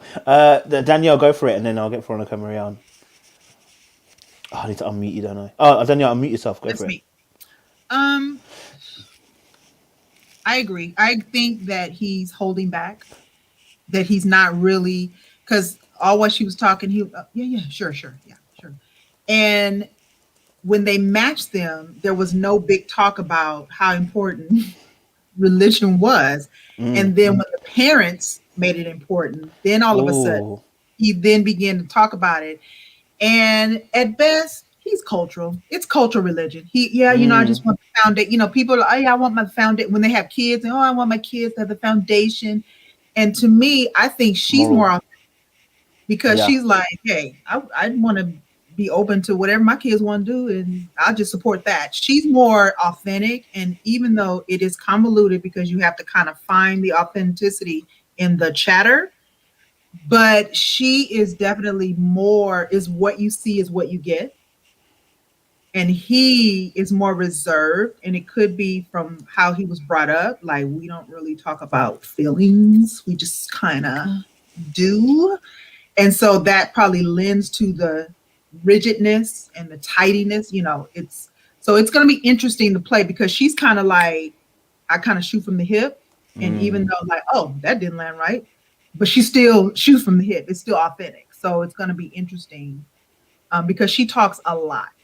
But that doesn't mean she's not saying anything. It just means it's a lot going on. I think her head, her mind, the way it works. Her mind is doing everything that's what her mind's doing constantly, but it's still like, it's authentic though. That's what I'm getting from her. Like, it's real authentic. And he's kind of like, let's make sure it's all, because his parents are very, just kind of. So it's going to be interesting. That's it. I can't wait to get to Eric and Virginia. Listen, there's a whole scene in the swimming tub. I appreciate Danielle. Yeah, we're gonna talk about that healthy jealousy. Veronica, what's your thoughts on? If you don't have any thoughts, don't worry. I'll move it on. It's not a problem at all. But do you have any thoughts on Clara and Ryan? They're just kind of like, blah. like they don't bring much. I think the most we've seen them bring anything is at the last dinner when Clara kind of checked, like, oh, I would have been deuces. I would have been on my way back to Atlanta. Like, it showed me that she got some sense. Because before then, all I saw was just her complaining about or trying to figure out if her and yeah, like they don't give me much. I think he's who said about his beard and his hair, because I thought the same thing. I said, wow, like we can tell you got black in you. Your beard, we can tell. No matter how much you try to straighten your hair, we can tell. Okay, like but I think he's dealing. I think the reason why he's not reacting, because I think he's dealing with his own demons in terms of his identity. Like, I think he doesn't really, because she already made it known that she wants somebody who's ambiguous, somebody who, and I think he's trying to play this role of being ambiguous and not necessarily be black or white or whatever he's mixed with. He's trying to keep that level so that he doesn't really show his true self, whether he's being black or white or whatever it is that he identify as. So I think he's just trying to level the playing field so that she doesn't really know one way or another until he wants her to know. And I think you said it might be really bad when she finds out, like, this guy is rigid. Like, he's not budging about Routine. anything. And he makes sure to say routine every single Yeah. episode. Yeah. It's a Because he byword. wants you to remember so that you cannot be mad at him later on when he said, but I already told you this is what I do. You know what I'm saying? It's almost like Jacob eating the same thing every day. It's there's no diversity in their life because I don't think they make time to think about those stuff, but they want to jump on and get married.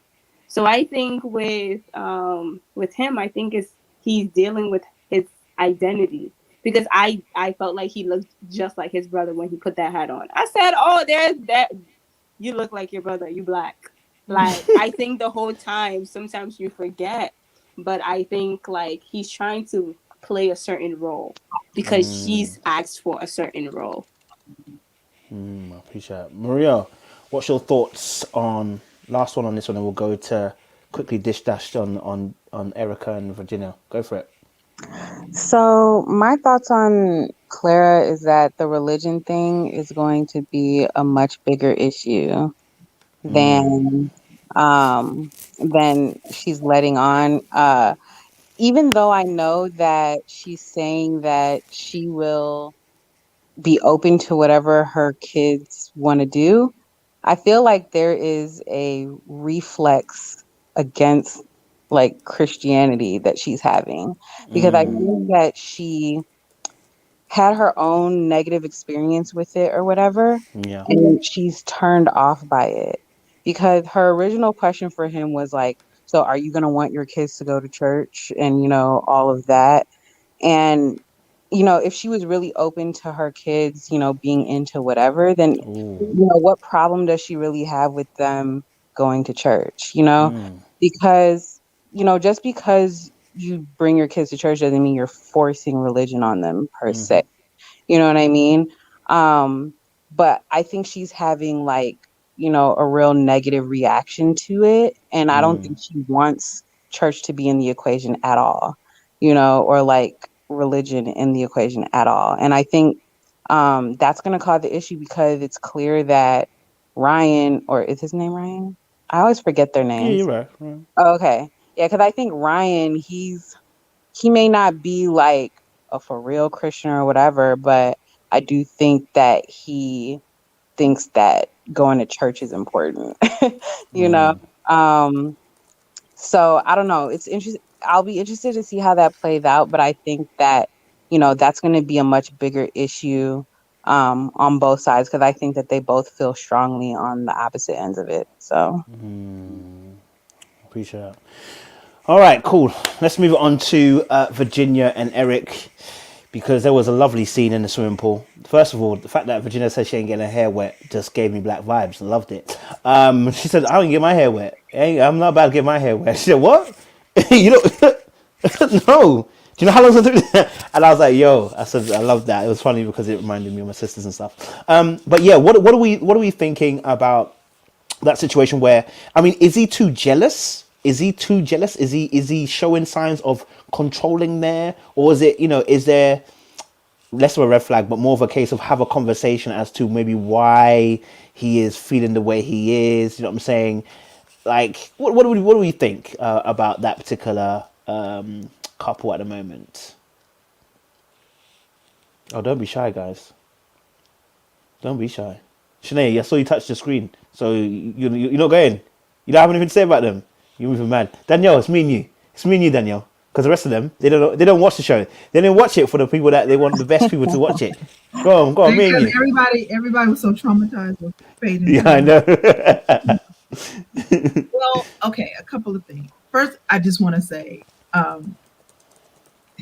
Virginia has such anxious energy that I have to it's like too much just even watching. She has so much anxious energy, but I digress. In the pool, when they were talking about the whole, I do believe because he's older, he's very traditional. It's going to come up. It may be a little bit controlling at the same time because she's so mature. Yeah, you can't just be thinking you're going to just have, guy friend. When you get married, your friends have to become one another's friends almost. Like you can't be just hanging out with your guy friend or no more than he can be hanging out with his girlfriends. It's true. Without there being an understanding. So I think there has to be a conversation. I do believe they're just talking. And so she's coming to her own conclusion without asking, well, what does that mean? What do you know? But she's not mature enough to do that. So she's just taking it as it's jealousy immediately. She kept saying jealousy the moment he was like, oh, you have a lot of guy friends? And he was like, yeah, I don't like jealousy. And so no man wants his woman to be hanging all over a guy. And no woman wants her guy to be hanging all over a dude. So that's kind of normal respect. I think you have to sit down and have a conversation. Again, I drove that home the last time I was on, having a conversation on, okay, what does that look like for you? But I don't know if they're going to have that conversation because there's just conclusions on he's jealous and I don't do well with jealousy. And the moment he says something that she don't like, you can just see the anxious energy, you can see the anxiety rise up. And I'm like, and I think that's going to take hold for her. She's very reactionary. And so the moment she says something, her anxiety kicks in and then we got to have a drink. So I don't know if they're going to be able to resolve it. I think it's resolvable. You just have to talk about it. But I don't know if they're going to do that because he's so busy being like, oh, yeah, she's hot. And then she's too busy. So it's just like, yeah, they're like.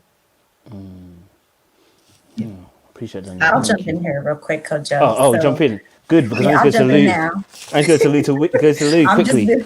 Jump in. Double dutch, waiting on the side. Like, hold on, let me get that right beat.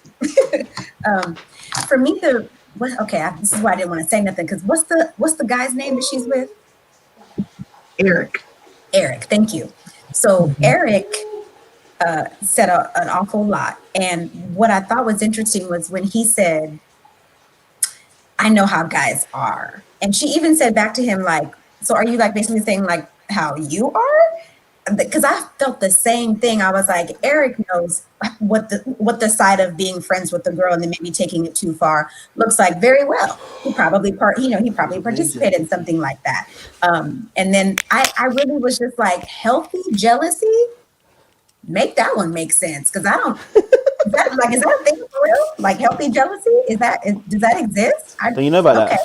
I know there's jealousy. I had never knew. I was like, well, I guess I'm gonna be today years old when I learn about what healthy jealousy is. I didn't know. So that was really confusing. And my last thing about Eric was he really looked that girl in her face and told her, oh, I'm only gonna be gone for 15 days out of the month. He was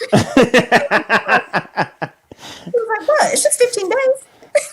I was like, sir, if the month got 30 days, you're gone for 50% of the time. Like, that's kind of a tall order. I mean, unless she's an introvert and really likes her alone time, that may not be something that she wants to do. And I'm sure she didn't sign up to be married and have children just to be a single parent. So But he told her like with a very matter of fact tone. That's just how it is. My dad was a pilot. I'm a pilot. I mean, I'm just so used to it. That's all that we've done. That's all I know. Like that's it. And if you can't deal with it, I didn't like this about Eric. Well, I mean, if you can't deal with it, that's just it. That's it. I was just like, it's the inflexibility for me. Like you're just not willing to be flexible. You do understand your work schedule is not traditional. So she's telling you she works a 9 to 5 every day, and you're telling her, "Oh, I'm gonna be gone for 15 days." You know, it'll work out. It's just like this might be why you've not been married, like for real married. True point. True point. Anybody else want to add? Veronica, you want to add? Yes, Thanks, I think that is the point that you just made is the reason why I think it was the executive producers that did this and not really the experts. Because I think they just rushed this because they said, oh, COVID is out, people are going to need something to watch, so let's put this on TV. And I think it's so evident in 4 of the couples that they put together, with the exception of Brianna and Vincent. Like, it's so, like, did you guys just rush and put this on TV because you felt like people need something to watch in quarantine? Because there's no, like, the Virginia and, what's his name? Eric are coming from such extreme ends. Like, he's going into his mature age where he wants to settle. She still wants to party. There is no way you put those two together if you are a matchmaker. It just makes no logical sense, at least to me.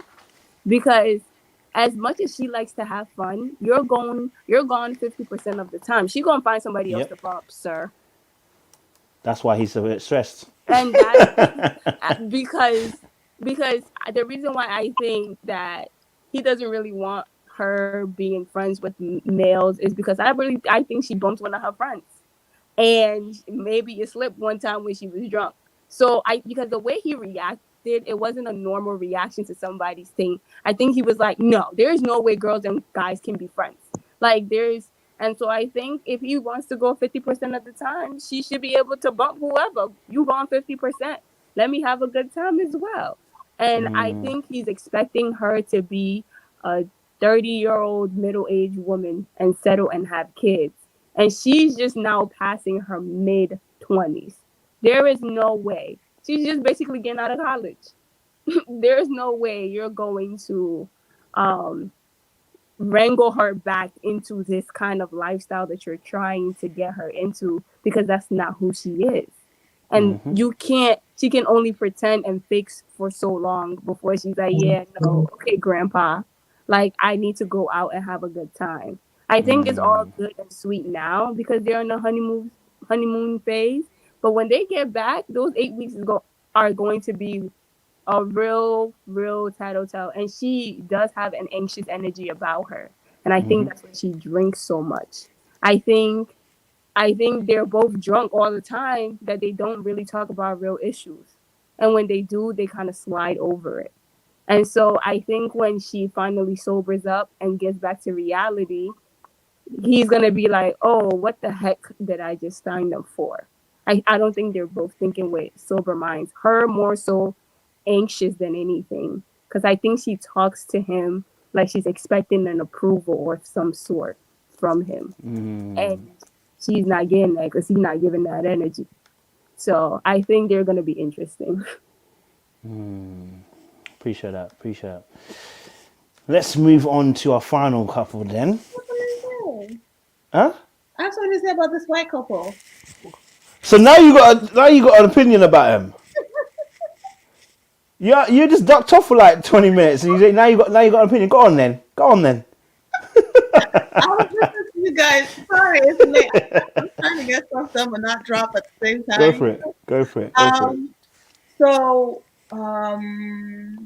Eric is the guy's name, right? He's the pilot with the skinny arms. Yeah, he is. No. That's so annoying. No, I'm serious. I'm not. Oh my gosh. Okay. So you remember? Okay, I don't know if anyone caught this or anyone mentioned this, but when they were all in that lobby when they started calling out Chris unintentionally and that whole train wreck that we all just couldn't stop laughing at, when he was talking about his relationship with his lady, it seemed like there was a bit of a competitive edge to it. Like he was like, yeah, 1 hour in, we were just like so connected. We were almost about to have sex. I'm like, bruh, it's not a Yeah, that was odd. it was a little. I don't know if anyone else caught this, but it was a No, that little. was odd. Yeah, it was. It was like he was like, yeah, we're so connected. I'm like, bruh, okay, we get it. You like to excel, but like this relationship thing is like guaranteed. And at least for me, watching every scene with them up to that point where he was talking about her not being able to have friends that weren't gay and all kinds of things. I'm like, I'm not seeing this connection. He really played up their connection in front of people, like it was some kind of competition, and I thought that was a little thing. Yeah, Kenny, I totally agree with you because remember when they were in that little scene where they were like comparing their relationship to everyone else's? They were like, "Oh yeah, we're the best relationship." I'm like, "Where are y'all getting that notion from?" Like, y'all mean to tell me you're better than Vincent and Brianna? Come on now.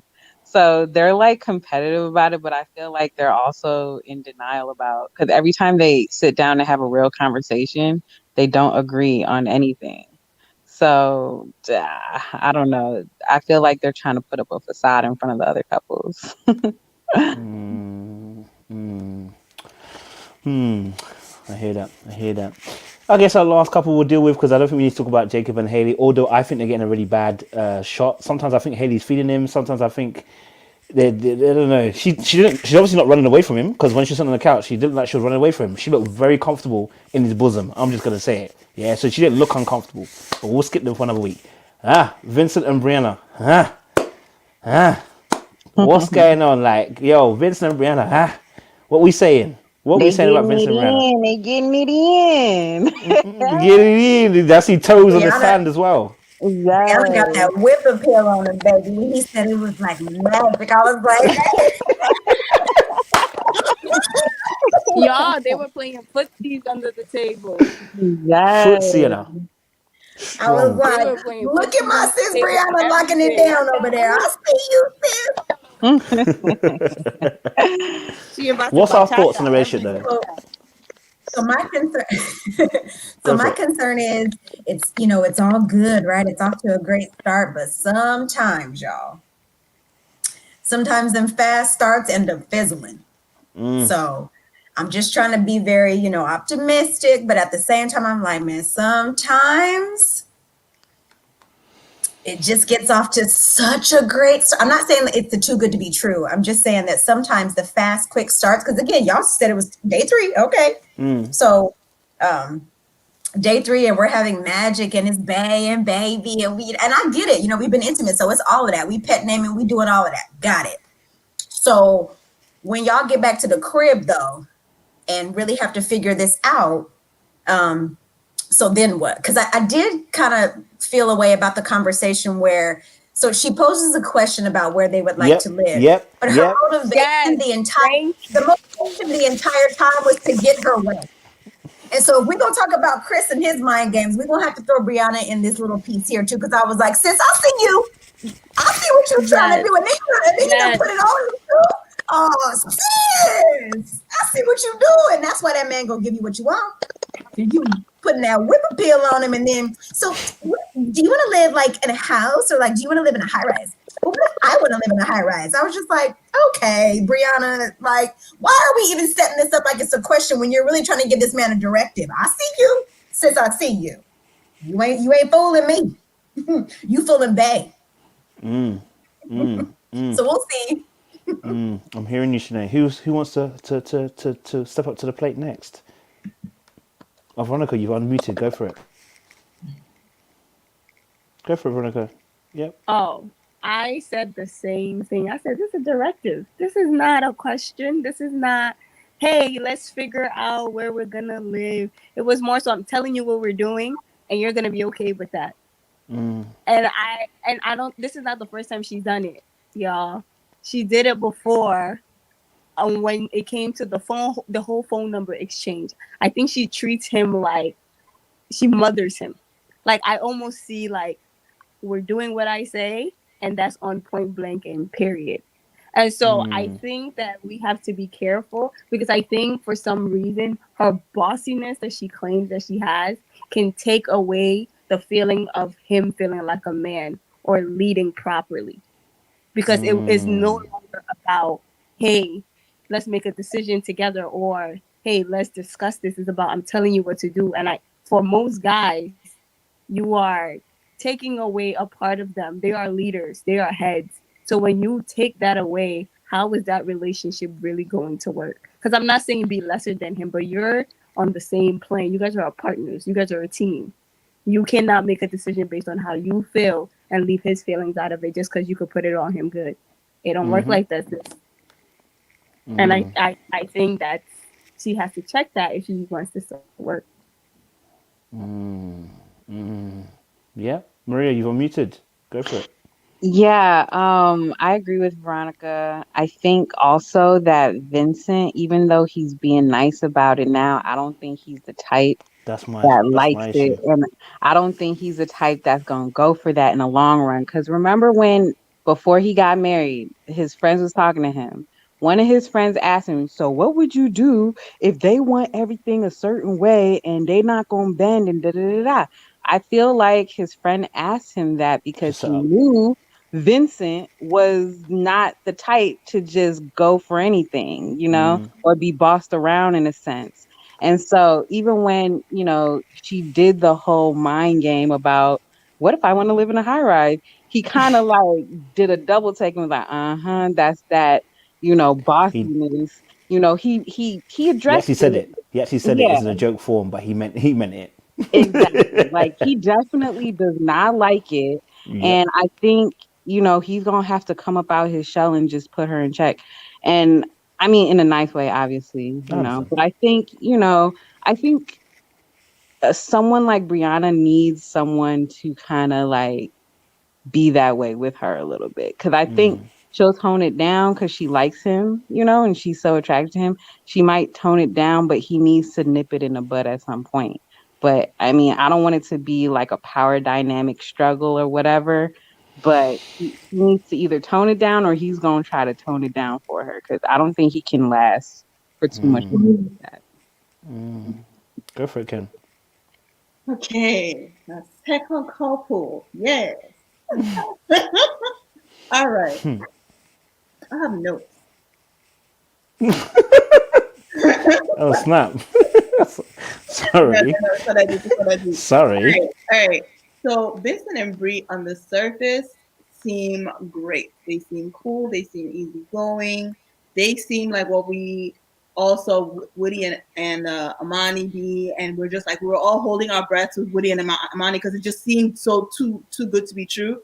But we've like continued following them. For those who follow them on YouTube, we just like see glimpses of them, and they really are that way. Like Amani is really that sweet person whose sweetness just pulls Woody up to higher and better. Like she doesn't tell Woody who to be. She kind of inspires him to be better and higher. I don't know if I'm making any sense. Now, Bree could take a page from that book because Bree instead wants to tell him how to be better and higher. Now, we're in the honeymoon stage. This is where Bree is right now. We're in the honeymoon stage, and Bree is like, you know how she said she wanted a presence in her life? She's grateful and she's glad that she has a presence that she feels like she can tolerate. So it's like, I have a presence. That's where we're at right now. She hasn't realized that that presence could potentially be like cumbersome. Like she has to go around that presence to get to like the bed, to the other side of the bed. She hasn't realized that she has to go around that presence to like get the condo that she wants. She hasn't realized that she has to go around that presence to like the bigger other things that she wanted. She's just check. I have that presence in my life. And where Vincent, like that dynamic could become toxic if Bree, the way she is right now, she still has to evolve a little bit, but the way she is right now, if Bree doesn't see something in Vincent that she respects, it's going to go downhill really quickly. Yep. And it doesn't have to be money. It doesn't have to be anything tangible. She could respect his way of like dealing with people, his emotional intelligence. She could respect the way he's just able to just handle her, where in the sense of like he has boundaries, but he's a good communicator. She could respect the way he brings money to the table. She could respect whatever. But right now, Bree is too grateful for his presence to realize she hasn't really found what it is about him that she respects. So that's why people tell him, what about that condo? That's why she will tell him, like, I'm not saying ask because she's actually telling him. That's why she will tell him all these things. And Vincent doesn't recognize that those are the moments where you need to give her something to respect. You give her some boundaries. And if you give it to her, then she'll be like, oh, because she's learning up. She's like it's like a 2-year-old. They have the terrible twos because they don't know where their arms and legs are going. They don't know what their boundaries are. So they're just knocking stuff out. They're throwing tantrums. And that's where you actually have to start setting boundaries and keep it consistent. Now, Vincent is so willing, like he wants you to work. He's a pleaser. He's a pleaser that he doesn't realize that it's in those moments actually that you're supposed to, like, if you have something that is different from what say something. Say something. Like, say it now. And that's for the room part where they're talking about the whatever. And then we go to the beach. And once again, it's so sweet. It's giving me a cavity. It is so sweet. Amazing. But Vincent is full of nothing. I'm hoping it's editing that conversation. He was like, we're not just a match made or whatever, we're a match made in heaven. And he just starts giving those empty, corny like lines. And you see Bree just eating it all up. Either she's pretending she's eating it all up, or she's just like, this sucker don't know what he signed up for. Or she's really eating it all up, and like, this is worrying. The reason why I bring it up is because, once again, these people have only known each other for 3 days, and they are speaking to each other, and they're opening themselves up emotionally, and they're doing all this stuff. There is no vetting involved. They are really trusting a bunch of producers who have commercial dollars on the line, have their best interests at heart. There is no vetting. And so seeing them on the surface like that just seems so sweet, but also in reality, it's like, you guys need to you need to pump your brakes a little bit. So that's one thing I said. But on the surface, they seem really sweet. But I'm holding my breath. To be very honest. Danielle, what you thinking? Cheers, Kenny. I agree with everything that was said. I think their issues are things. I think there's no deal breakers here. I think everything can be worked out. I think it's regular marital issues that you would have when two people come together, and because everyone, even if you're similar, you come with your own set of issues that you come into the marriage with. And marriage is already built, it's a built-in tension already because you have two imperfect people coming together. So that's already a built-in tension anyway. So even if you are both mature or you both, you're just going to have to learn how to communicate. And I think if they can weather through communicating I do agree, he's going to have to say, when she said she was testing, not knowingly, that's just what she does. I don't think she's sitting there going, yeah, I'm going to hit him with this. I think that's just who she is. That's how she communicates. Because remember, her best friend said, well, you do know you bossy, like really, like when the friend was telling her. I think she's just accustomed to being that way, and she may be spoiled. So she's used to speaking that way. Yeah. And when she said, well, what if I, want a high rise? He could have been like, that would be fine. We would just have a conversation about it. So now showing her like, hey, I'm willing to do a high rise. I don't care because it's not a deal breaker for me. I have a preference for this, but I also can go this way. But it's not just this, oh, well, if that's what you want, that's what we're going to do. No, that's okay if you want that. We'll have a conversation on which one we're going to do. So then that helps her see like there is a boundary in place. You do have to set boundaries because you don't just out and out agree. Because he already pleaded why he wants, I'm in a townhouse because, a high rise is kind of wasted space and a townhouse gives you more bang for your buck. Yep. And that's when she jumped in instead of going, well, I kind of like high rises. For whatever she likes it, she did it counterintuitive, like, well, what if I want opposite of what you just said? Then what? So now it's like double, like, I'm jumping in, now what? And so he has to probably learn how to get around answering that and really be setting boundaries, like Kenny said, because it will become problematic. But I think overall, I think everything that's different about them are all of the flags that we see, you know, the red, the green, and the blue. All of the flag, I think they can be worked through if they get the guidance. I think they can work it out. We're not talking about the others. Some of the couples are like, I don't know about that, but I think they can work through this. I'm hoping for Woody and Imani. I like them. I hope think so too. I think it's the only couple I really am like, okay, I can see why y'all kind of got matched up. Okay, that I can see that. I think also as well. I think watching them two is really interesting. I'll let Sinead go after. Sorry, I think what's interesting is that I'm seeing the boss in this year. He's a people pleaser, a bit of a people pleaser, but I'm scared that it's not the people pleasing that I'll let you run over me. It's the people pleaser that goes to a certain point and I destroy you after, which is that I explode.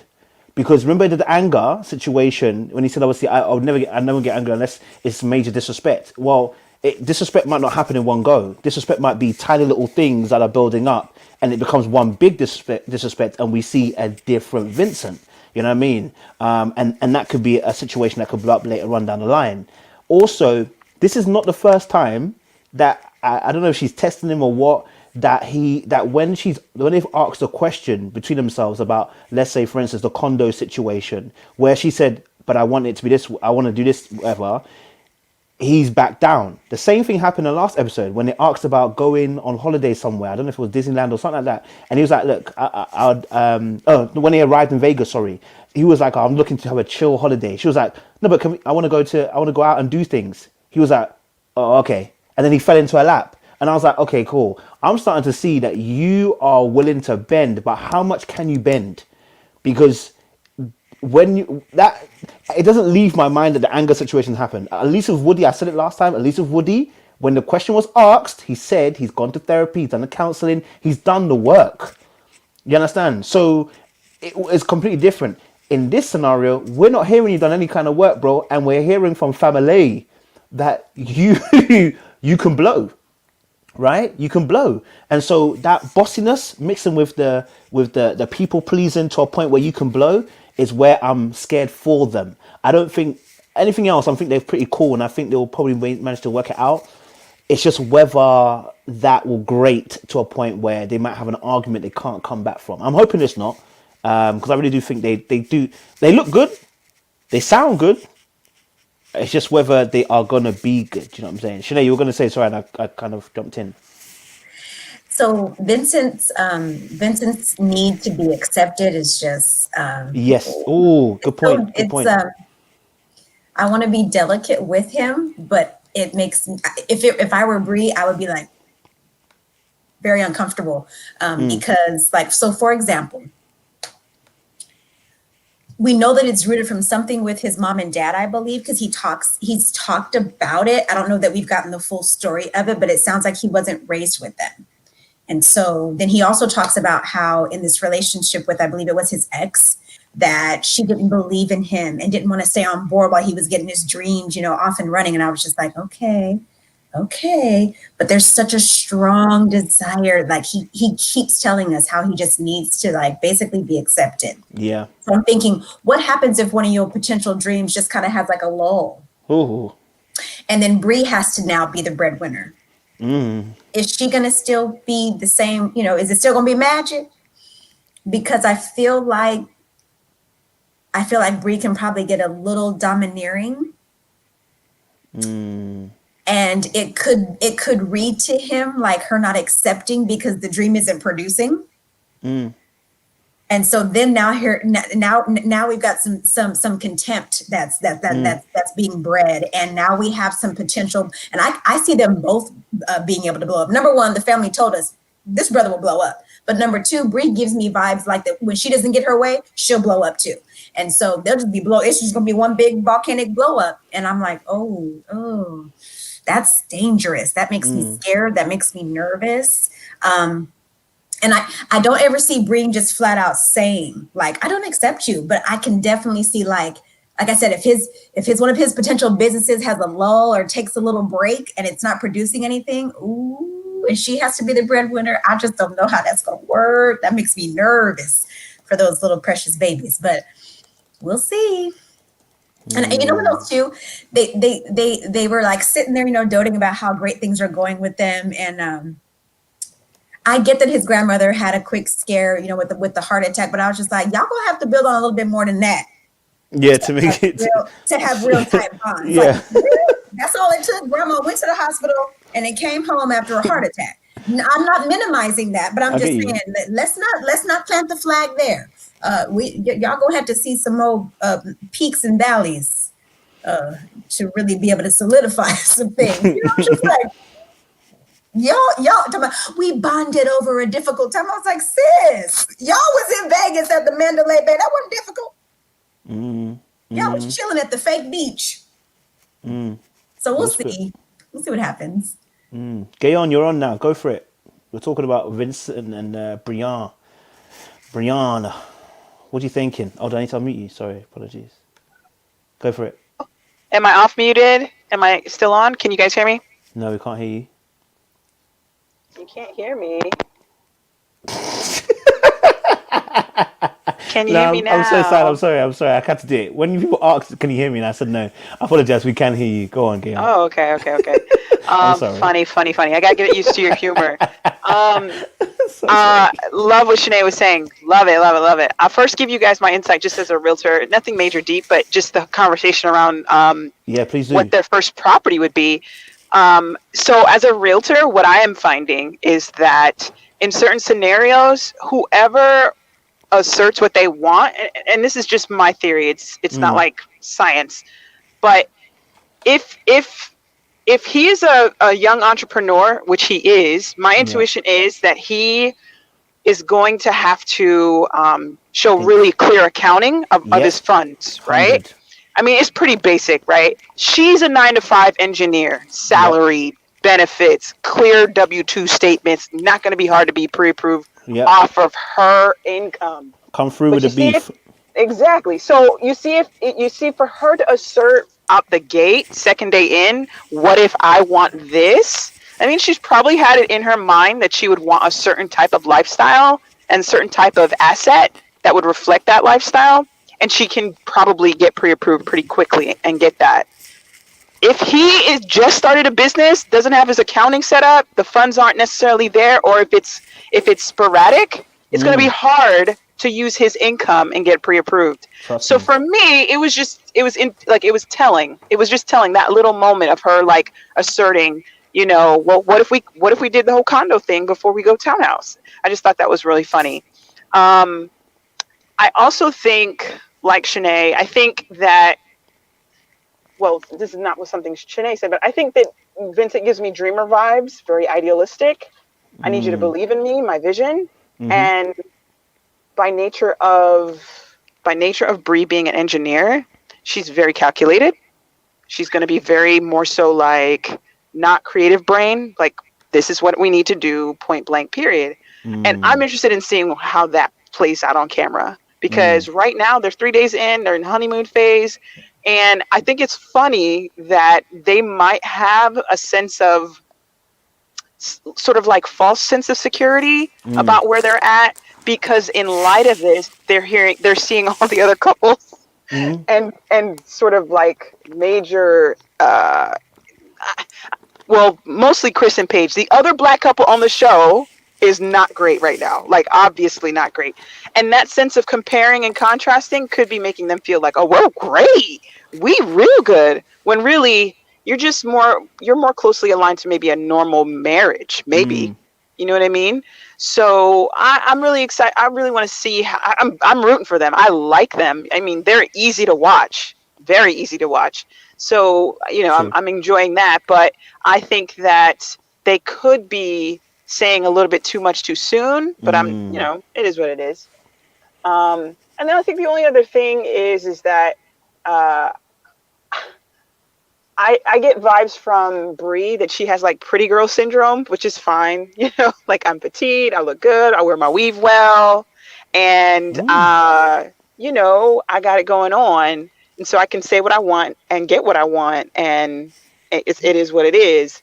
But I think to Kojo's point, I'm interested in seeing Vincent's limits and how he puts his foot down, and how he asserts his boundaries, and how and if she respects those boundaries or explores those boundaries and they come together to co-create boundaries. Because I think I don't get a vibe from him that, I mean, for a guy to say that he started a business and he left his previous relationship, it shows that he does have boundaries, that maybe he decided to let go of the 9 to 5 and that other woman was not good enough for him.